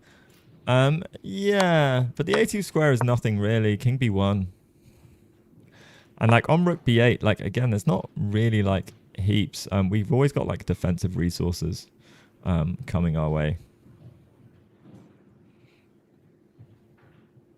You know what? We've even got d5. Because firstly, you can't take because the queen, but if you take, I can also take for the pawn. Engine hates this, probably because we get cooked, but like there's tactics in the position. Does he have earphones in? Why is he vibing? He likes the position. Why wouldn't he be vibing? He loves chess. You played the Small Nations 2020. Wait, you played in the Small Nations? What nation? BNI chess. Who are you? Who are you? Who are you? This is cool. No way. What's your nation? Luxembourg. Woo! Let's go. Oh, huge. Well, I've seen. Were you in Cyprus? Oh no, you would have said if you were in Cyprus. But I was in Cyprus. Small Nations. Oh, that's really funny. Small world. You must know Fiona then as well, potentially. I met her at Citrus for the first time. She was like the nicest person ever. You were 1900 at the time. Yeah, nice. Good evening, Oscar. Thank you. Thank you. I thought I'd go all out for Pietro today. Got this sweater. Yeah, oh. Yeah, no, I met her in Citrus because we were doing some broadcast stuff together, so that was nice. Yeah. She said she'd come visit, so we'll see. Although she said for this tournament, and I was like, don't come, it's like bad weather, come in the summer. Hello, PMD. Hello, all right, now people are funneling in. Let's go. You might play next year. I might if I get the team as well, so maybe see you there. That would be cool. Crazy. Small world. I love chess, man. Oh, I love the chess world. Pietro has been suffering a bit. His opening was not great, but his opponent didn't take full advantage, which I'm surprised at for the level of his opponent because there's moves that just jumped out to me. Oh, thanks for the follow, BNI.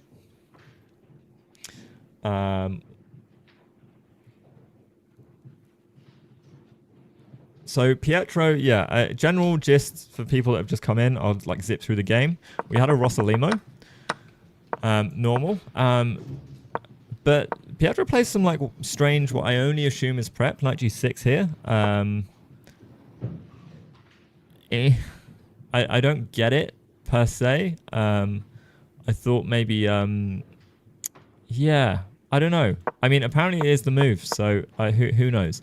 But knight g6, e5, because I also quite like d5 here, personally. But again, low depth engine, so it's probably just telling me rubbish. f6, again, is a move, but like this is quite a critical line. And here you play d6 or queen f6. I personally would have gone queen f6. But we get d6, queen back to e2, which is a mistake. Queen g3 is the one. And again, I think we need something like queen f6. Bishop e7 is kind of fine. We're actually attacking this pawn, and our opponent respects it. Knight e4 is just like a great move. You want knight here as soon as possible. So in any case, also knight e4, you can't, like, this is just not good for us at all. So yeah, opponent doesn't see the knight e4 stuff, and just develops, which is actually probably completely fine as well. And then we get to this kind of position. And And again, after queen e4, we need castles, and we drop the c6 pawn, and we get development for it. And Pietro goes here, which is a bit ooh. Pietro's repertoire has a lot of engine lines, I feel. Yes, I agree. Official happy chess. I don't think the opponent's messed up, but he hasn't just done anything to like put pressure. And essentially Pietro is, I was saying this before, like a boxer. He's clutching up and he's just like, swing at me. Come on, have a go. See if you can get through. So yeah, and this is where I'd be interested to see how Pietro's play fares. So now we get f4. Our opponent's been trying to prep it for a while. So we can't take on f4 because essentially he's created this kind of barrage down the e-file. And so, yeah, this is where like questions are going to start coming, because this is where I was saying there might even be stuff like this, because we can, if you take, okay, we can't play queen takes before bishop e6, so I actually thought maybe knight takes, but f4 makes a lot of sense. So now our opponent is actually trying to put some pressure in the position. This I like. This I like from our opponent's perspective, and Pietro needs to decide what he needs to do. Now, something that could be kind of interesting is actually we take on g5. I don't think it's good, because we'll just open up everything, and this is weak. Yeah, no, I think g5, the more I look at it, the worse it gets. So that's bishop takes g5. No, nope, nope, nope. And let's see if the engine approves of not doing this. Yeah, yeah. Engine doesn't like bishop takes g5. Not as bad as I thought, but still maybe not the optimal way. What are our other decisions? We could try d5, but then this is just a bit much. And the pressure down here feels like a lot. I don't know, bishop g5... It's only because I've seen the evaluation, but it feels bad. What else have we got? Any other suggestions from chat?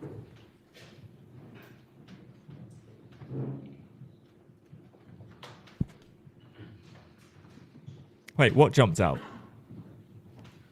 When, Oscar? What jumped out to me? Wait, were you talking about the knight e4? I didn't look at the engine for knight e4.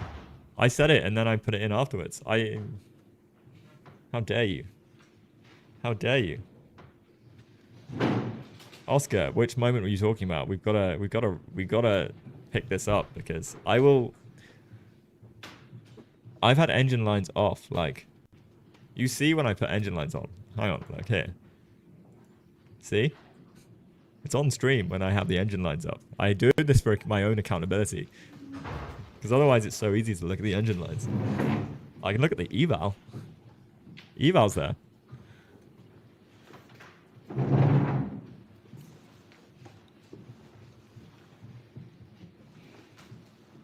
Sus. Is f4 a move here? Yes, yes. Oh, it's f4, like, looked obvious to me. Yeah, I agree. f4 jumped out to me earlier in the game. I missed it here, though. I completely forgot about f4 here. I got too absorbed with knight takes e6.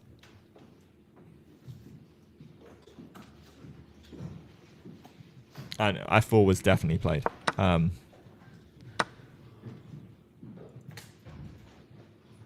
Interesting.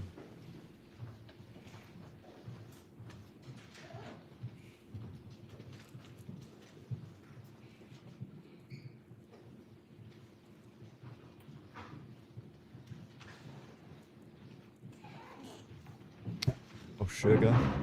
Oh, no. Okay, my meeting's in 15 minutes, guys, as well. So I just realized I've got a meeting in 15. So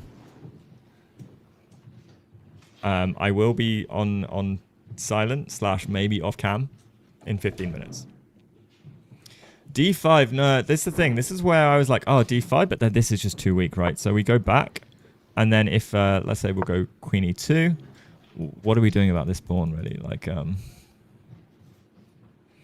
Like, this is just going to drop, right?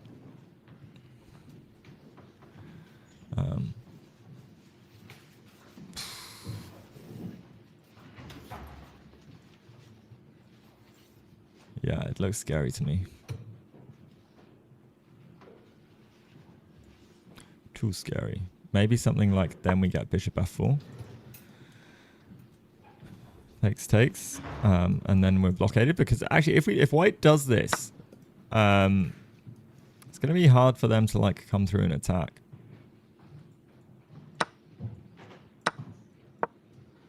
And we just try and hold. Hold! But then we get g6, maybe bishop g4, rook f8. Bishop g4 is coming. Yeah. Yeah, you're right. Bishop g4 does look better. So let's say the queen doesn't go back to e2. Let me get this maybe.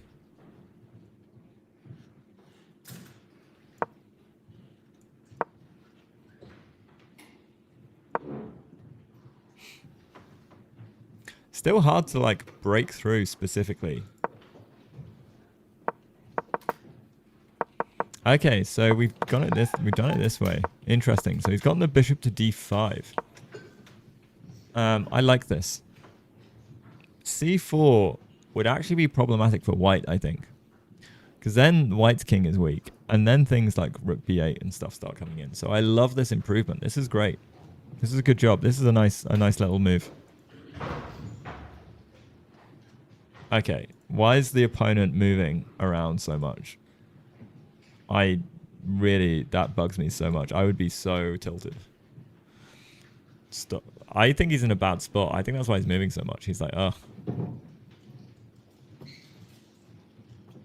The opposite colored bishops actually isn't as good as you think. It's actually not as great, but it is easy to slip up in opposite colored bishops. Or we take this way, you know.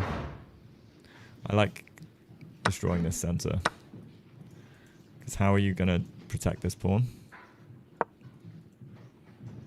Oh, I've got a plan.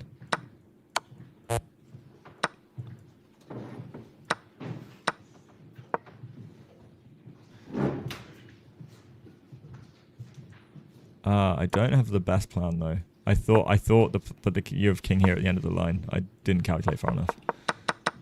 Sad.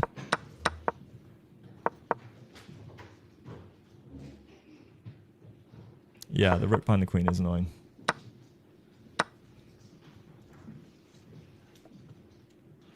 All right.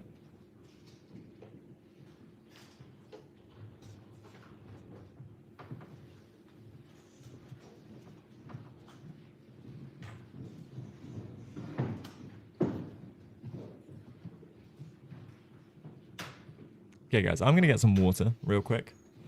I also do not hydrate enough. This is one of my biggest problems in like life, health, exercise. It's like hydration is everything, even before nutrition. And I drink more coffee than I do water at this rate.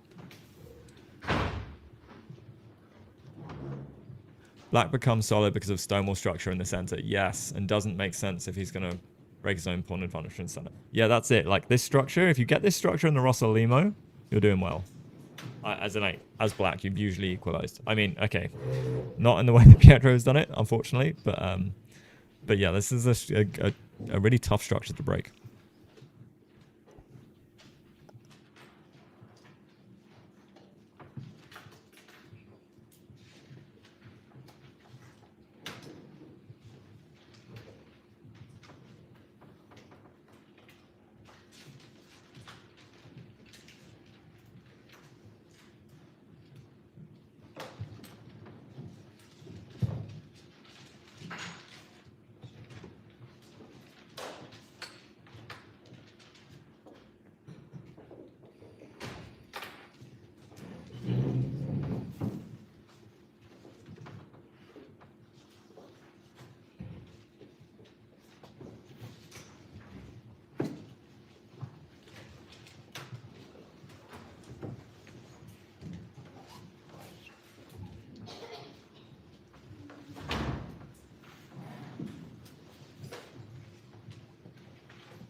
Yeah, it's he has like he's doing okay. I just don't think his opponent has played like understood how to break him. And there's a couple of things that I think like 94 should just definitely be on the radar here, like 1,000,000%. Now it probably transposes, but you've got to give black every opportunity to play the wrong moves. This is a wrong move, very easy to do. This is a wrong move, very easy to do.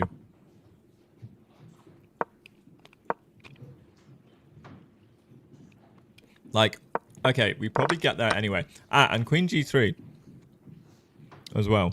Like, queenie back to queen e2, not a fan of.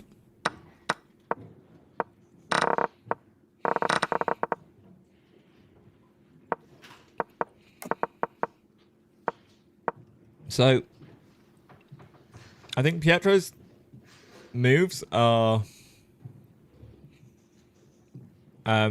confined to a very limited set each time. So his opponent, it's up to his opponent to make the right moves, and Pietro to find the correct 1 or 2 moves that he has in his position.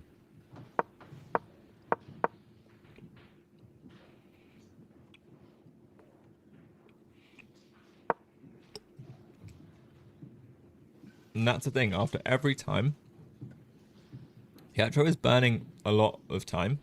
And they are on move 21, guys. And I cannot remember, do they... Joel, do you know if they get extra time at move 40?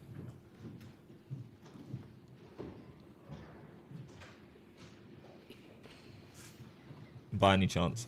I don't know. I don't know why I think you would know, but...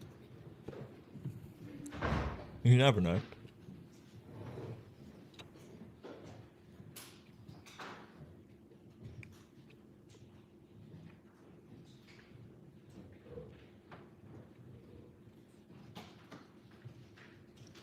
I'm also stuffing my face with sweets. Oh yeah. It's been a while since I've had any sweets. I rarely get them. But like, I was craving. When I was in the shop, I was like, oh yeah, I want some Coca-Cola, kind of like sweets.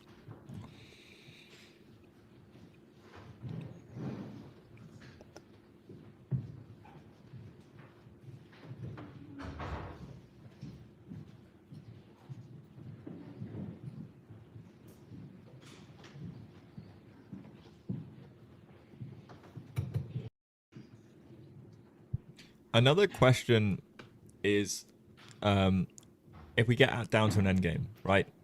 It's about playing that through to the draw as well. This is also the tough thing that Pietro is going to face, because some of these players, like yesterday, Pietro played a great game, very equal throughout, and then he played a couple of just off moves in the end game, and then just got floored. Like, and it's just like, it didn't feel like he did anything particularly wrong, but then suddenly he's down like kind of a couple of pawns, and it still feels like there's like ways to hold and things, but it's all very tough. So the key for him is just get through these kind of problems and positions, but then also, what's the opponent's rating? 1943. He's the British under-16s champion, I think, at some point. Or something like that. Someone in chat said.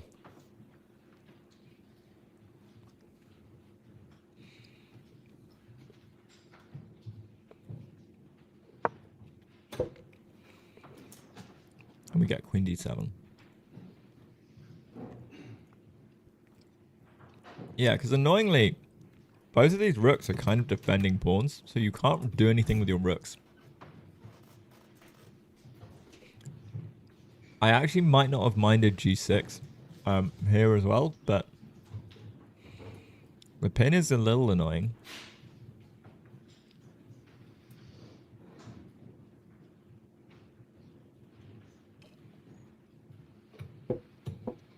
So,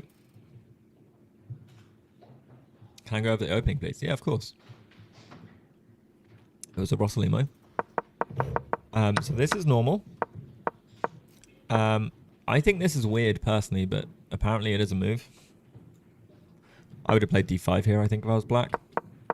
And this was all played quite quickly, as well as f6, which is a move. So I'm assuming prep, but this was the first thing that Pietro had. I personally would have preferred something like queen c7 or d5, allowing the damaged pawn structure, or bishop e7, just being chill. Like, we're going to chill. Queen b6, queen a5, also ideas, rook b8. So yeah, f6 played, takes, and then we get d6. Again, queen f6 I would have preferred. And then queen e2, which is supposedly a mistake. Queen g3 is going to be better. Queen d7 is an amazing move. Didn't think he was going to find it. Well, like I said, I think with a lot of these moves, like, you have a limited set of good moves. And you need to keep pieces on the board. And if you, like...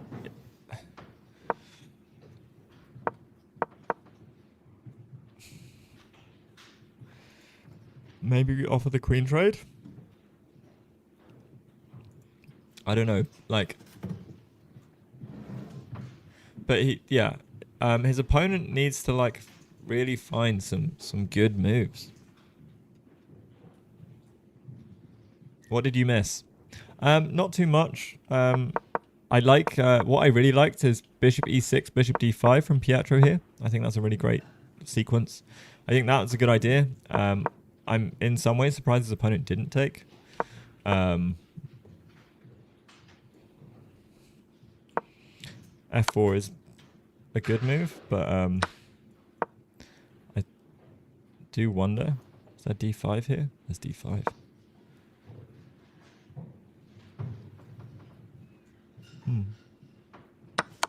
Yeah, okay, f4. That makes sense.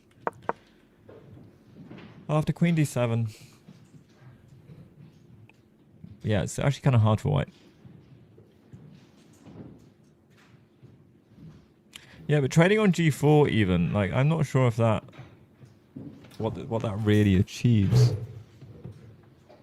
Although we do get bishop f3 potentially. That's what that would achieve. In certain lines.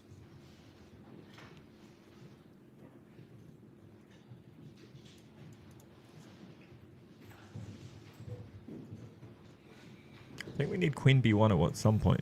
King b1 at some point, but... There's two weaknesses for us to target.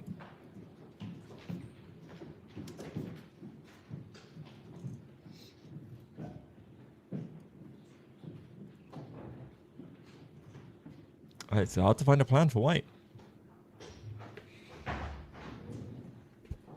And that's the thing. You need to be content with just sitting and waiting.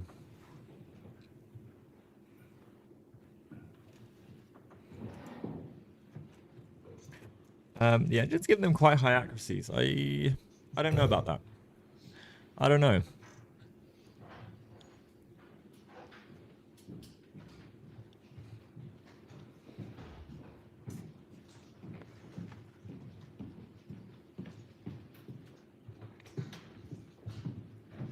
But it's fairly level. The level is good.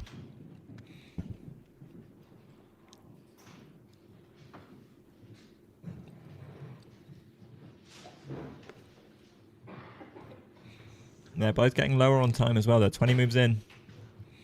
And they've used over an hour each.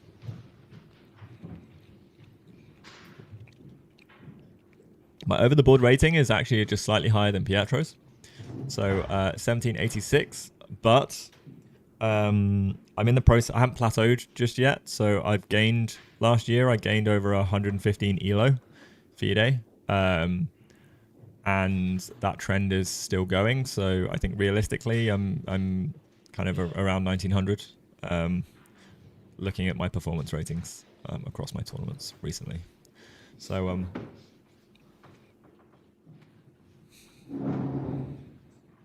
white is playing better than a 1786 so far. Black is. I just I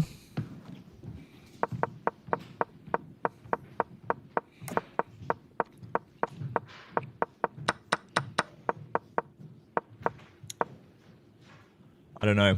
I think the opening. Okay, maybe this is opening prep. But I think the opening choices are a bit funky. E5 was definitely a good move. Not castling here, I also think was not a good decision. We should let this pawn drop.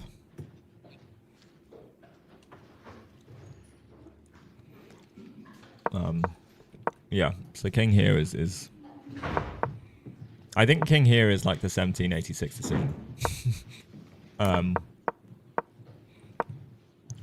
Because that's the first thing that comes to mind. Like, do I run my king across? Castles is a much harder decision. Bishop e6 is a great move, though. I think bishop e6, I underrated.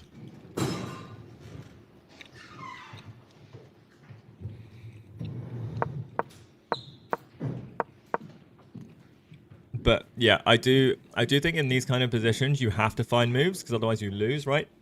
So I do think the moves, in some ways, when you are cramped and defensive like this, are easier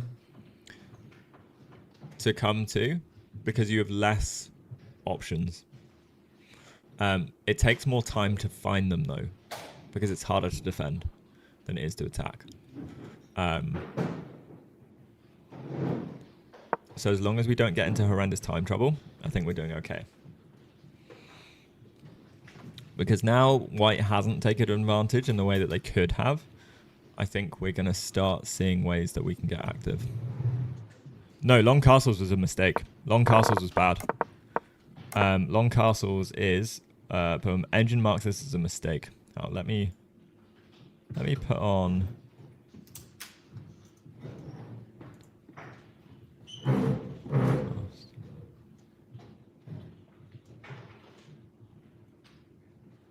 Oh, where's that? Sound piece.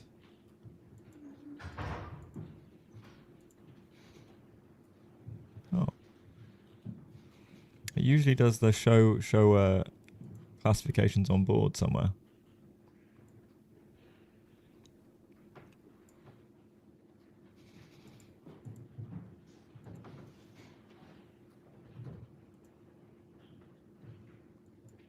Okay, it's not letting me show the move classifications on the board.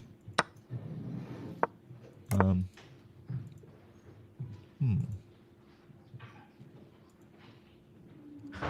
there we go. Found it. Yeah, so this is a mistake. Short castles is better. I think because there's a world where we can maybe get counterplay. I don't like a5 though. Low key. Bishop e6, bishop d5 is a nice maneuver, but then knight to e4. What's he doing? What's he trying? I don't understand what he's trying with knight d4. Knight e4. See you later, average dude.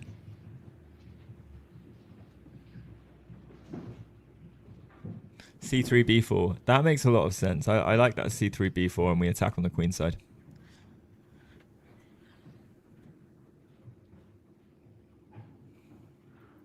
I played an incredible Rossalima game in the Small Nations, actually, where my opponent, who was black, castled queenside.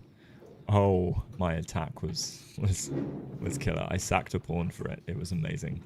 I had two IMs come up to me and said, like, b4 was an amazing move. It was a really nice move. Actually, not amazing. They were like, it was a nice move. And I was like, thank you.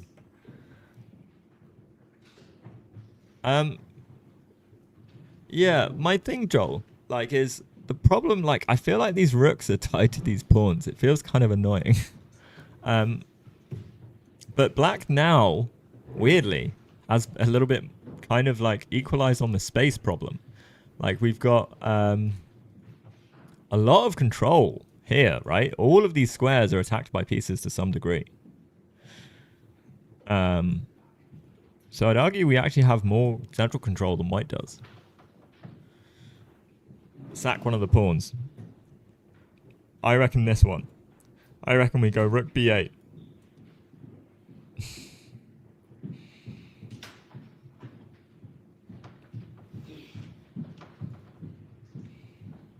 Although now I like bishop e6, bishop g4, no? Okay, why is this bad? Let's figure it out instead of looking at the eval bar. So bishop e6, huh?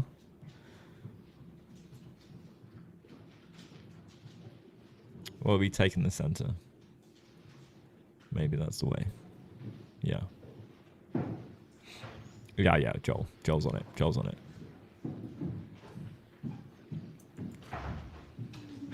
Well, I don't know what we can do to do a whole lot. That's the thing. Like, how do we improve the position?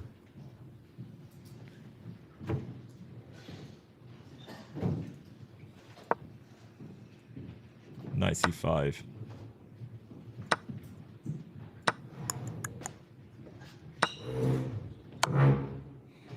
Okay.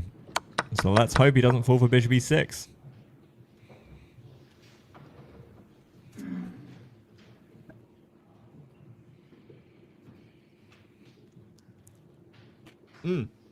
I got my meeting. Sorry, guys.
Oh my god, guys, I'm so sorry. How terrible of me. I had to take a call, and then the board doesn't update, and now I just don't have a mic. I'm awful. Okay, so we had this bishop d5 maneuver when I was last here. Queen goes back. Queen d7 is a nice move, knight e4, and we choose to take. Because on queen takes, we play rook e8. I was wondering if queen g4 would be a good move here. Essentially, we don't want to drop these pawns, but I'm not 1,000,000% sure on this. You're not awful. Thanks, Tom. I appreciate it. Yeah, so I don't like trading our bishop here, but queen e6 is an interesting move, but it just feels like it drops the pawn. You're trying queen a2. But I think king b1 or b3 is fine. So b3 was played. And now we get queen g4, which we could have done beforehand anyway, I guess. Oh, this is a brilliant move. Wow, our opponent hits us with bishop takes a5. Because on rook takes a5, we have queen f7 check. So this was missed for sure.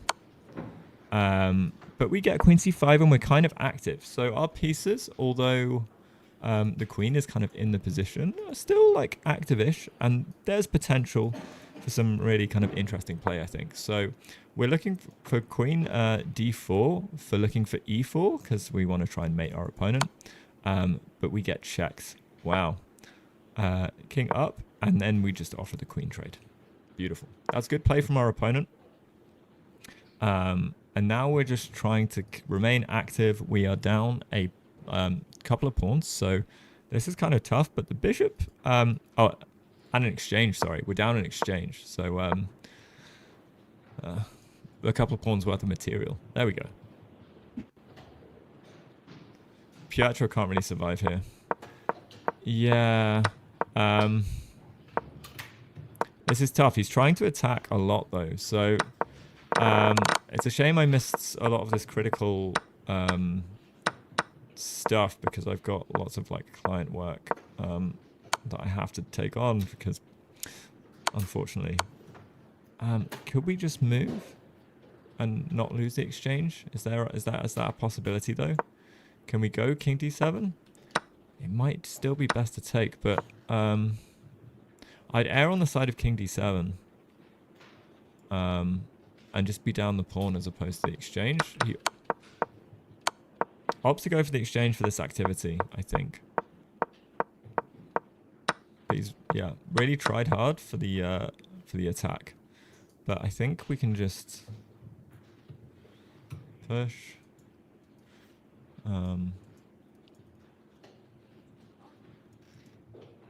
We got to be careful, but or we could just go king up as well. But actually, no, king here. So, how are we doing this? King up this way. Oh, and this is what has just been played. Great. It's all over. Yeah.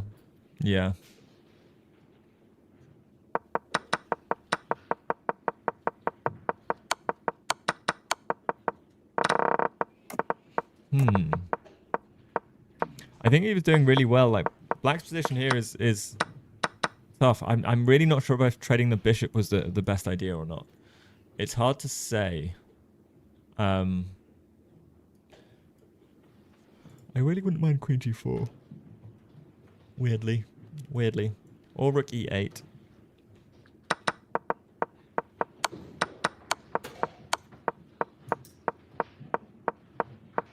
Okay, and yeah, there's lots going on. But after bishop a5 and allowing the exchange of the exchange sack, then it is tough. I like the ambition though.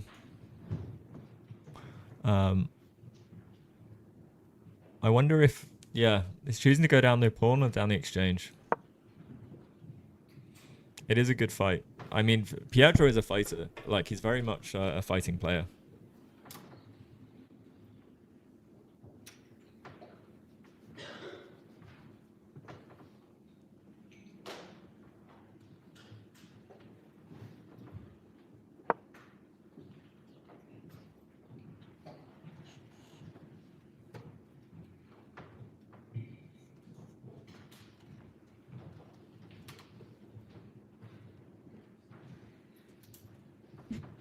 No, no, you don't resign yet. There's always tricks. There's always traps. Will they fall into them? Probably not, but you try. You should always try. I wouldn't resign here.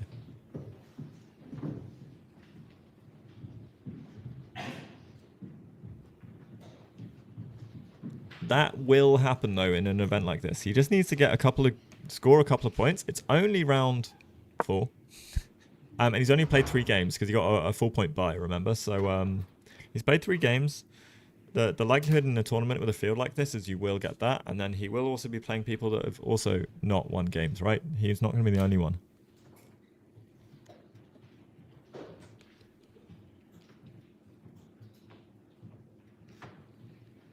There's a likelihood him and Jay will get paired.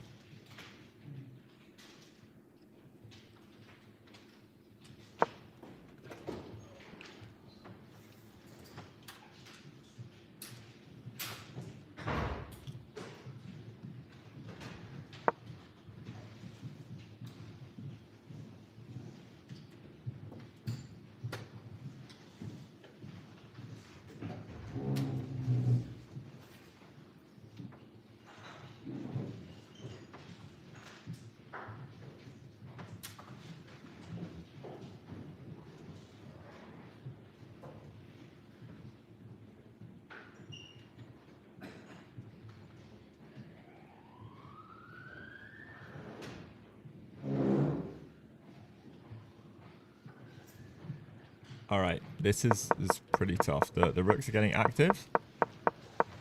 Rook e6 is just, yeah, very painful. And there's no real way to hold the c6 at all. I think this might be resignable. Oh, this is a spot in which you don't really see a way out. You're losing material. We've made time control, but I think we're unfortunately slightly cooked. So he moves, and we'll get rook takes. And I'm just trying to think what we can try for, if there's anything that's worth.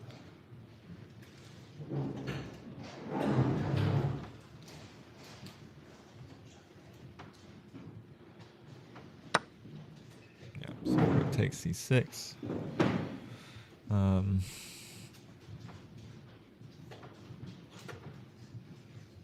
mean, it's just a matter of conversion now for our opponent.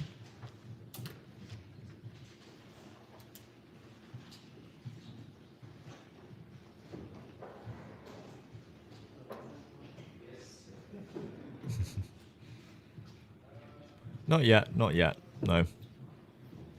I think a few more moves.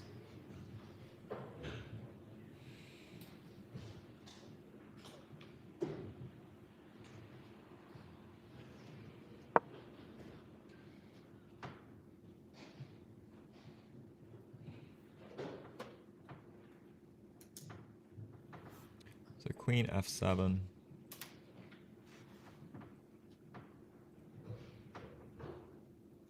Yeah, he's cooked. It's a shame. He did fight well in the middle game. I think his opponent couldn't come up with the right plans. But playing a position like this, you've really got to understand it.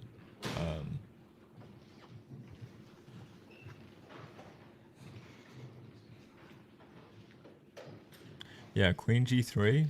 Just trying for rook c7. There's no real way we can deal with that at all. Or queen f4. I think same. Covering the c7 square. And the king tries to step out. We'll check here.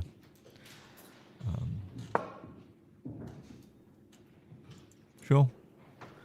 Queen d5. Also annoying. There's no real counterplay. There's a queen g6 check. We can offer a queen trade.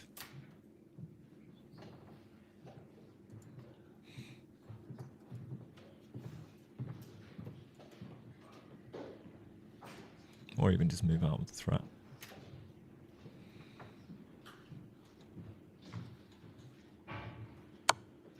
Queen d6 comes.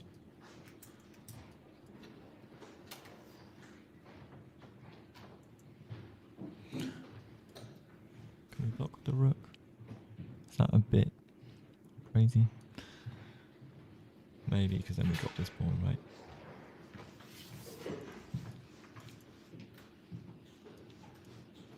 Queen e4 protects the pawn and blocks for the check. So he might trade down.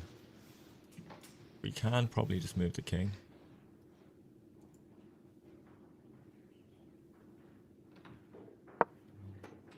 Yeah, and he does. Everything is kind of positioned nicely. We're threatening to come in with mate.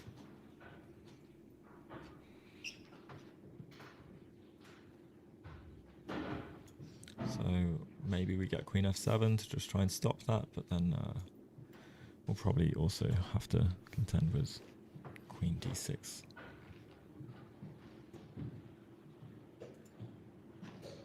M is on the eval, mate 9. How many rounds will be played in how many days?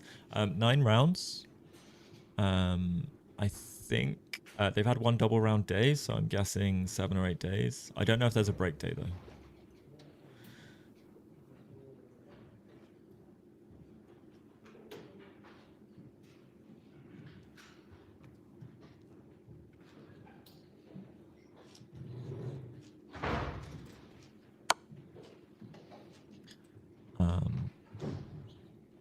Okay, he's trying, so he plays bishop takes in an attempt to get some forms of perpetual, I'm assuming.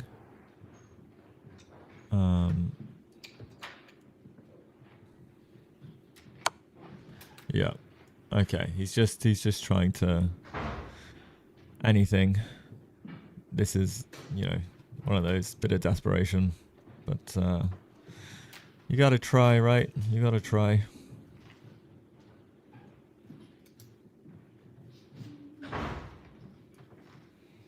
There's no checks following up after the queen blocks.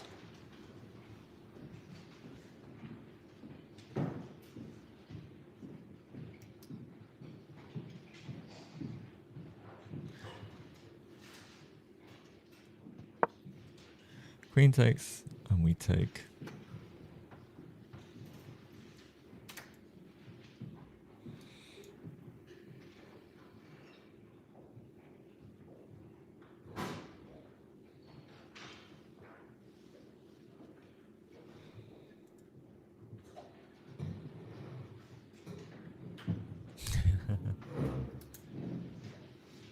I don't know why people think it feels disrespectful. I really don't understand that. Magnus doesn't feel that way. You know? I think people who feel like this is disrespectful, I don't understand that at all. I don't think so. He's a low-rated player. He's trying to learn. He's trying to see how you convert as well. Like, you learn from how other people play against you, whether it's winning or losing, you know? I think anyone who is a real improver will play to the end. There's like, you know, there's an element of I've tried everything now that I possibly could. Now I will resign because I don't see any more tricks or traps or ways to try and get perpetual. I think Pietro has just tried a few little things. There's like, you know, try and get his opponent to misstep. I think that's completely fine. There's a full potential. He may resign if he takes the queen here. He'll probably play on a few more moves because he can take the pawn, and he does. But there's no disrespect. He's not saying his opponent is bad. But it is mate in 1. So he will probably let his opponent get it on the board. It doesn't mean you don't think your opponent can't win. Yeah, exactly. It means you don't think your opponent can win in those positions. But it doesn't mean you think that. You know you're lost. You both know you're lost. It doesn't mean that you resign. I think you want to play a good game of chess. You want to play it through to the end. You want to get your money's worth. It's not cheap to enter tournaments, guys. Also, Pietro is a content creator, right? Like, this is content. It's not disrespect. This is his job. But GG's. GG's.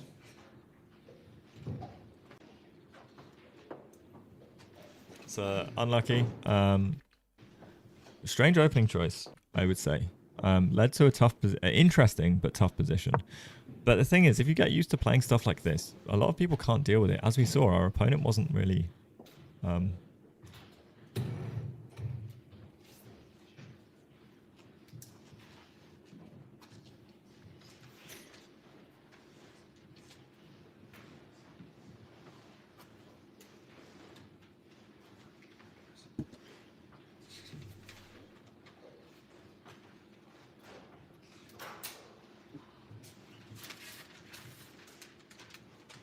So yeah, unfortunate, but yeah, some missteps from the opponent. Our opponent is a good player. These positions are really hard to navigate, and I think Pietro did a really good job of being kind of solid, holding the line. But once there's a lot of opportunity, like with these positions, once there's a lot of opportunity, it's tough. Yes, exactly. The Weary Warlord as well. Gukesh blundered a rook out of nowhere. The world champion. One of the best players on the planet. You know, top 10 player. Over 2,700. Blundered a rook. You know, it happens. It happens.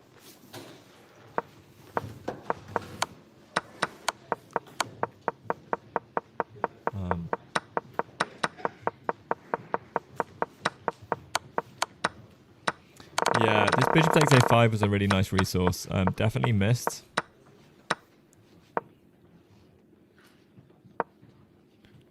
Wow. Queen g6 and bishop a5, huh?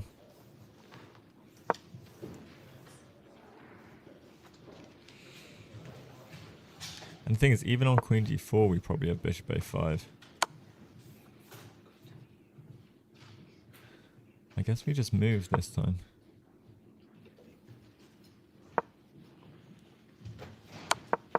But yeah, that was a nice... yeah, his time... 1 minute left. Yeah, I think they get extra time at time control. I'm not 1,000,000% sure. No, lost, unfortunately. Pietro has lost, unfortunately. But yeah, I was trying to figure out where he went wrong. I'm just going to drop him a message now.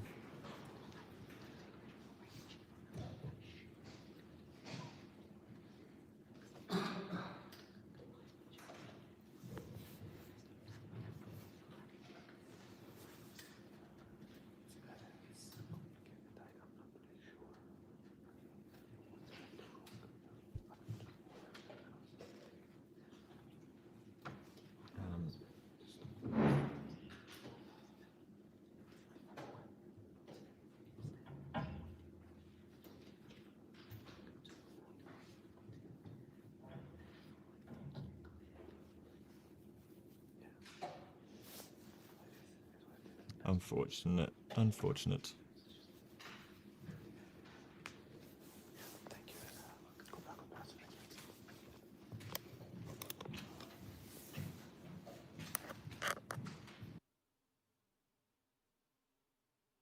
He might come on. I'm just messaging him.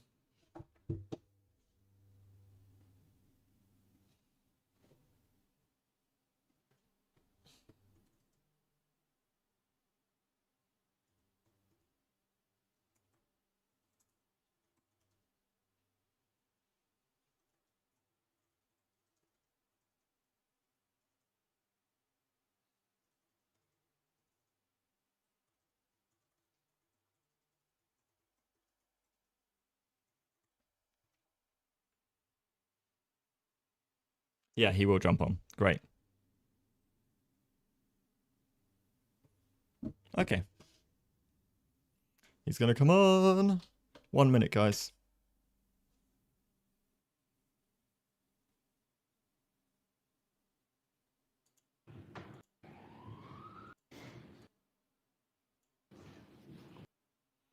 Okay.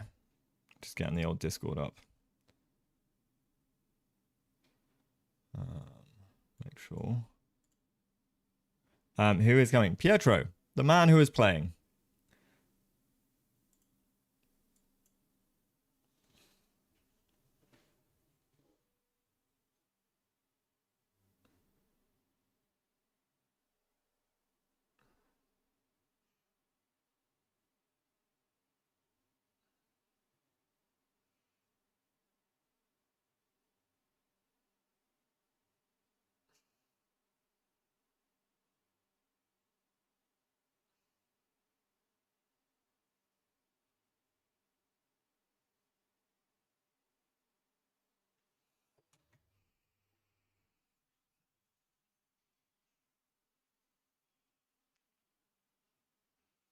Oh, are we going to analyze with him? We will. We'll just go over some bits. He'll have some questions about the position and about what was what, where. I've got some questions for him about this opening. It's pouring with rain, so he's going to come on while he's walking back. So he won't come on video. But yeah, has anyone got any questions about a specific part of the position? Oh, speak of the devil. Hello. Hello, you're right. Good. That was a cool game. It was a very interesting opening. I'm getting all this Rosalimo stuff. The structure there with the pawns like that in the center is something that I do quite often in those very good results with. Yeah. But I mean, I think I messed up later. I must have been better from the opening, right? No. Not on my low depth eval bar, but I thought again I assumed it's like theoretical as well, like knight g6, f6. Yeah. Because after knight g6 I thought was obscure, but I assumed it is a move. But e5, yeah, because after e5, like h5, e5, it's kind of interesting, yeah. But yeah, e5, f6. I mean, I guess it's thank you. It's kind of loose, but at the same time held together, and eventually my bishops are going to shine. Like that was my idea. Yeah. Like it's gonna take a while. Have the stronghold. It should be fine. We're losing you a tiny bit, but I got the gist. Oh, yeah, it's just because I walked away from the Wi-Fi, so now it should be okay. Okay. Yeah. So like the f6 stuff, and then essentially I think your opponent had like a good advantage, but didn't know how to deal with the position. And the first kind of error was knight takes e5. So by him? By you. Oh, okay.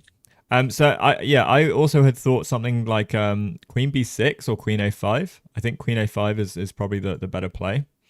Or just bishop e7. Right. Because if he ever takes on f6, then you just take back with the bishop kind of thing, I think. Yeah. And also d5. d5's a whole opportunity, but that's kind of odd because you're allowing him like en passant on this damage pawn structure. But yeah. But yeah, f6 itself is I didn't even think of that. But it's an interesting move. It makes sense, but I don't. Yeah. Oh, it's it's a move that happens in some of the times. When it looked fine. Like I knew that my king was going to stay in the center. I was going to have that pawn mass, and I was winning a bunch of tempos on the queen. Yeah. So I thought, okay, I'm also going to be ahead in development. Yeah. It's all a payoff though, and I think that sequence he's like plus 1.4, plus 1.5. Really, that's to me that's crazy. Like I genuinely thought that I was better the whole game. Oh wow! Like so I had some players in chat who said that like this is a line, but it's not good for classical because it's just a little kind of worse. Okay. Well, I mean, so I think that this line, to be fair, I should play without the other knight going to e2. So when he played knight e2, so very early in the opening, Yeah. I wasn't sure whether I could do this or not. But yeah, I mean, I thought it was going to be fine. And I mean, I was trying to wait for the moment to start something on his queen side, Yeah. like one of the rooks to be 8. But I always have to babysit both the a5 pawn Yeah. and the h5 Yeah. pawn. I was saying this to Joel, so Joel popped into chat. And Joel's done some. Joel's coached me a little bit as well, and because I was saying, because later on, because he didn't. Also, your opponent made some moves. I was like, when he played knight f3 for the second, so you hit the queen with d6, and he went queen e2. That's a mistake. Queen. Yeah. You go queen e4 right away, right? Queen e4. I didn't even look at queen e4, but yeah, or queen g3. Yeah, I thought queen g3, but both look good. Because I'm looking at lines now that I'm. Queen e4 is because you're attacking c6, g6, and and the other pawn as well. Yeah. So queen e4 is even better. Yeah. So queen e2 was not necessarily great from him. You get bishop e7, and then he goes knight f3, and my gut. So I'm looking at engine lines now. Engine's saying he should play g4 maybe, but knight e4 he should have just played instead of knight f3 as well. I thought because he wants to get his knight to g5 as quickly as possible. Now it does probably transpose, but knight e4 gives you chance to misstep as well. But anyway, he went knight f3 because he's probably worried about the h4 pawn, but you couldn't ever take that. And then his queen e4 eventual queen e4 was good, but I also thought he should just go knight g5 as soon as he can still. But queen e4 was nice, and then king d7. I don't think he spent enough time on king d7. Okay. I did spend quite a bit of time on that. You spent if I remember correctly. You spent 7 minutes, but the reason I don't think you spent enough time is because it's a mistake. Oh, okay. So the alternatives were, what were the alternatives? I think there was a line where I could just go rook d8. There was queen c7. No, queen c7 didn't work there. Mm-hmm. But what were the better moves? Castles. No way. Castles just lose it on the spot. What the fuck? No, castles is best move. No way. I looked at castles and I was like, that's ridiculous. It looked ridiculous, but you've got to give up that c6 pawn, I think. But it's because castles. No. But castles. The main problem was knight g5. Bishop takes g5. I know it looks dead. H takes g5. H takes. Okay. Yeah. Queen e8. You have an initiative on the king that's no queen crazy. e8. Queen e8. Okay, I play queen e8. Right. Queen h. I don't know, man. Like this looks so scary. I mean, it is scary. But the thing is, if he ever takes that, because he's not really taking the pawn unless it's like a queen trade. So if he goes queen h4, you're protecting the h5 pawn. But yeah, right. I see what you mean. But like I think it initiates trades, and the less pieces, the worse the attack isn't so good. But after king d7, he needs to go knight g5. I mean, bishop. In fairness, bishop d2 is fine as well. But it's but yeah, he hasn't played like optimally necessarily. But knight g5, bishop d2 or castles. Also, his long castles was bad. Yeah. That must have been bad. But then was also a5 bad by me? So bishop f6 is okay, castles, and a5. Yeah, a5 is good, I think, actually. No, a5, again, low depth engine is saying a5. Okay. All right. Which which does surprise me a bit, because I thought rook b8, personally, but that's not really showing up as like an option. But a5 is good. A5 is good. Okay. And then I think all of the maneuvers with my queen were like I didn't find the right place to go with the queen. You were I doing well. is Like in fairness, like when he goes knight g5, it's kind of too late. You've got king c7 and stuff, and like you're almost equal again. It's 0.3 now. When he goes knight g5. really. Yeah. So what should I have done after knight g5? You did it. You did it. You went queen d7. You played really well here. He went Oh, rook okay. f8. Bishop e6. I didn't consider, but I liked a lot actually. Yeah. And then after his f4, bishop d5. Or this was like I was like this is where Joel came in. It was like I actually quite like black here. So here engine's saying 0.3 for white, but I think you're doing I'm all like good. really nicely. Like you've essentially Right. equalized. So okay, yeah, bishop e6. I thought if he takes and I take with the queen, I have some stuff going on his queen side Mhm. with potentially ideas of like queen a2 and stuff like that. Yeah. Yep. But then, what was the okay? So that what did he do after bishop e6? Bishop e6. He went queen e2. Defends the g2 pawn. Right, right. Okay, so here I was thinking for a while about queen g4. Your queen's not on d7 yet, so you went queen e2 and then you go queen d7. Ah, yeah. Bishop, yeah. Bishop e6, queen Right. e2, queen d7, which is a great move. Oh, nice. As in, like, Okay. I'd say it's a great, like, it's a Engine's not didn't give it great move, but I think it's a great move. I didn't think it was a great move, and then someone in chat was like convinced me, it was a great move. So after queen e7, there's a moment that I can go queen g4 right away. Is that an option? After queen, sorry, what? After I play queen e7, and whatever he plays next, then I can go queen g4. Queen e7. Whatever he plays next, no. No. I mean, I don't remember what he Oh did right. play after that. Queen d4 is an option, but bishop e4 also seems to be better. Again, low depth engine, so it's liking bishop takes e4. So I think you played really well. Queen. Oh yeah, because the knight is on e4, right? Yeah. So that was what he played next. Oh He yeah. played knight e4. Yes, because there was also the idea with the knight sacrifice. Knight takes c6. I think. Yeah. This knight. That takes on e5 and knight takes c5. That was impossible to foresee. Like, of course, once the knight is on e4, it's obvious. Yeah. But when the knight is on g5, like, yeah, that's crazy. And then I'm forced to give up my good bishop. Yeah. I was skeptical of this, but you can play queen g4 there apparently, because then you don't have the queen problem. Mm-hmm. So knight e4, queen g4. You can play, but bishop takes is better, I think. Yeah. But even better, like after bishop takes and then queen g4, queen takes g4, h takes g4. The issue is that I'm going to lose that g pawn eventually. I have nothing to defend it with. That's the reason why I didn't go. Oh no, yeah, you don't queen g4 there. Yeah, got you. So queen takes g4.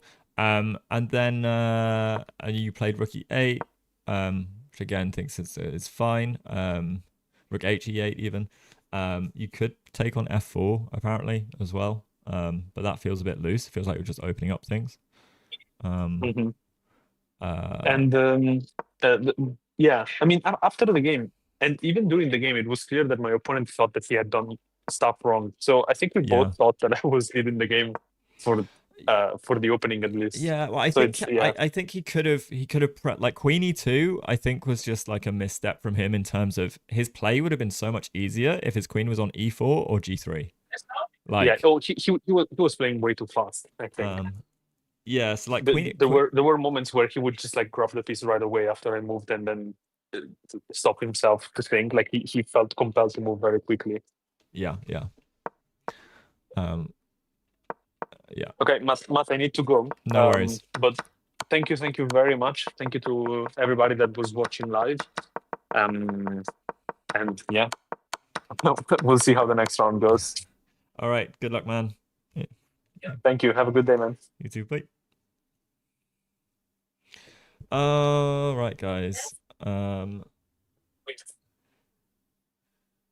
So, I am also I have to do so much. I've got so much things I need to do. I'm going to find someone to raid.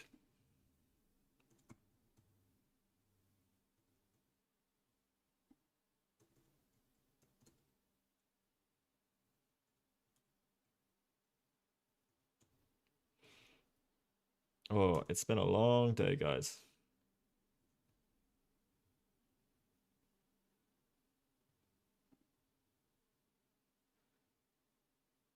Yeah, it is a tough opponent. Good. Yeah.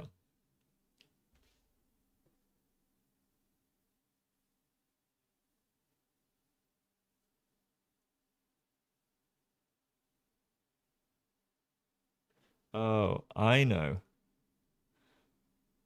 I know who I'm going to raid. I think I might raid Goofy Chest, you know.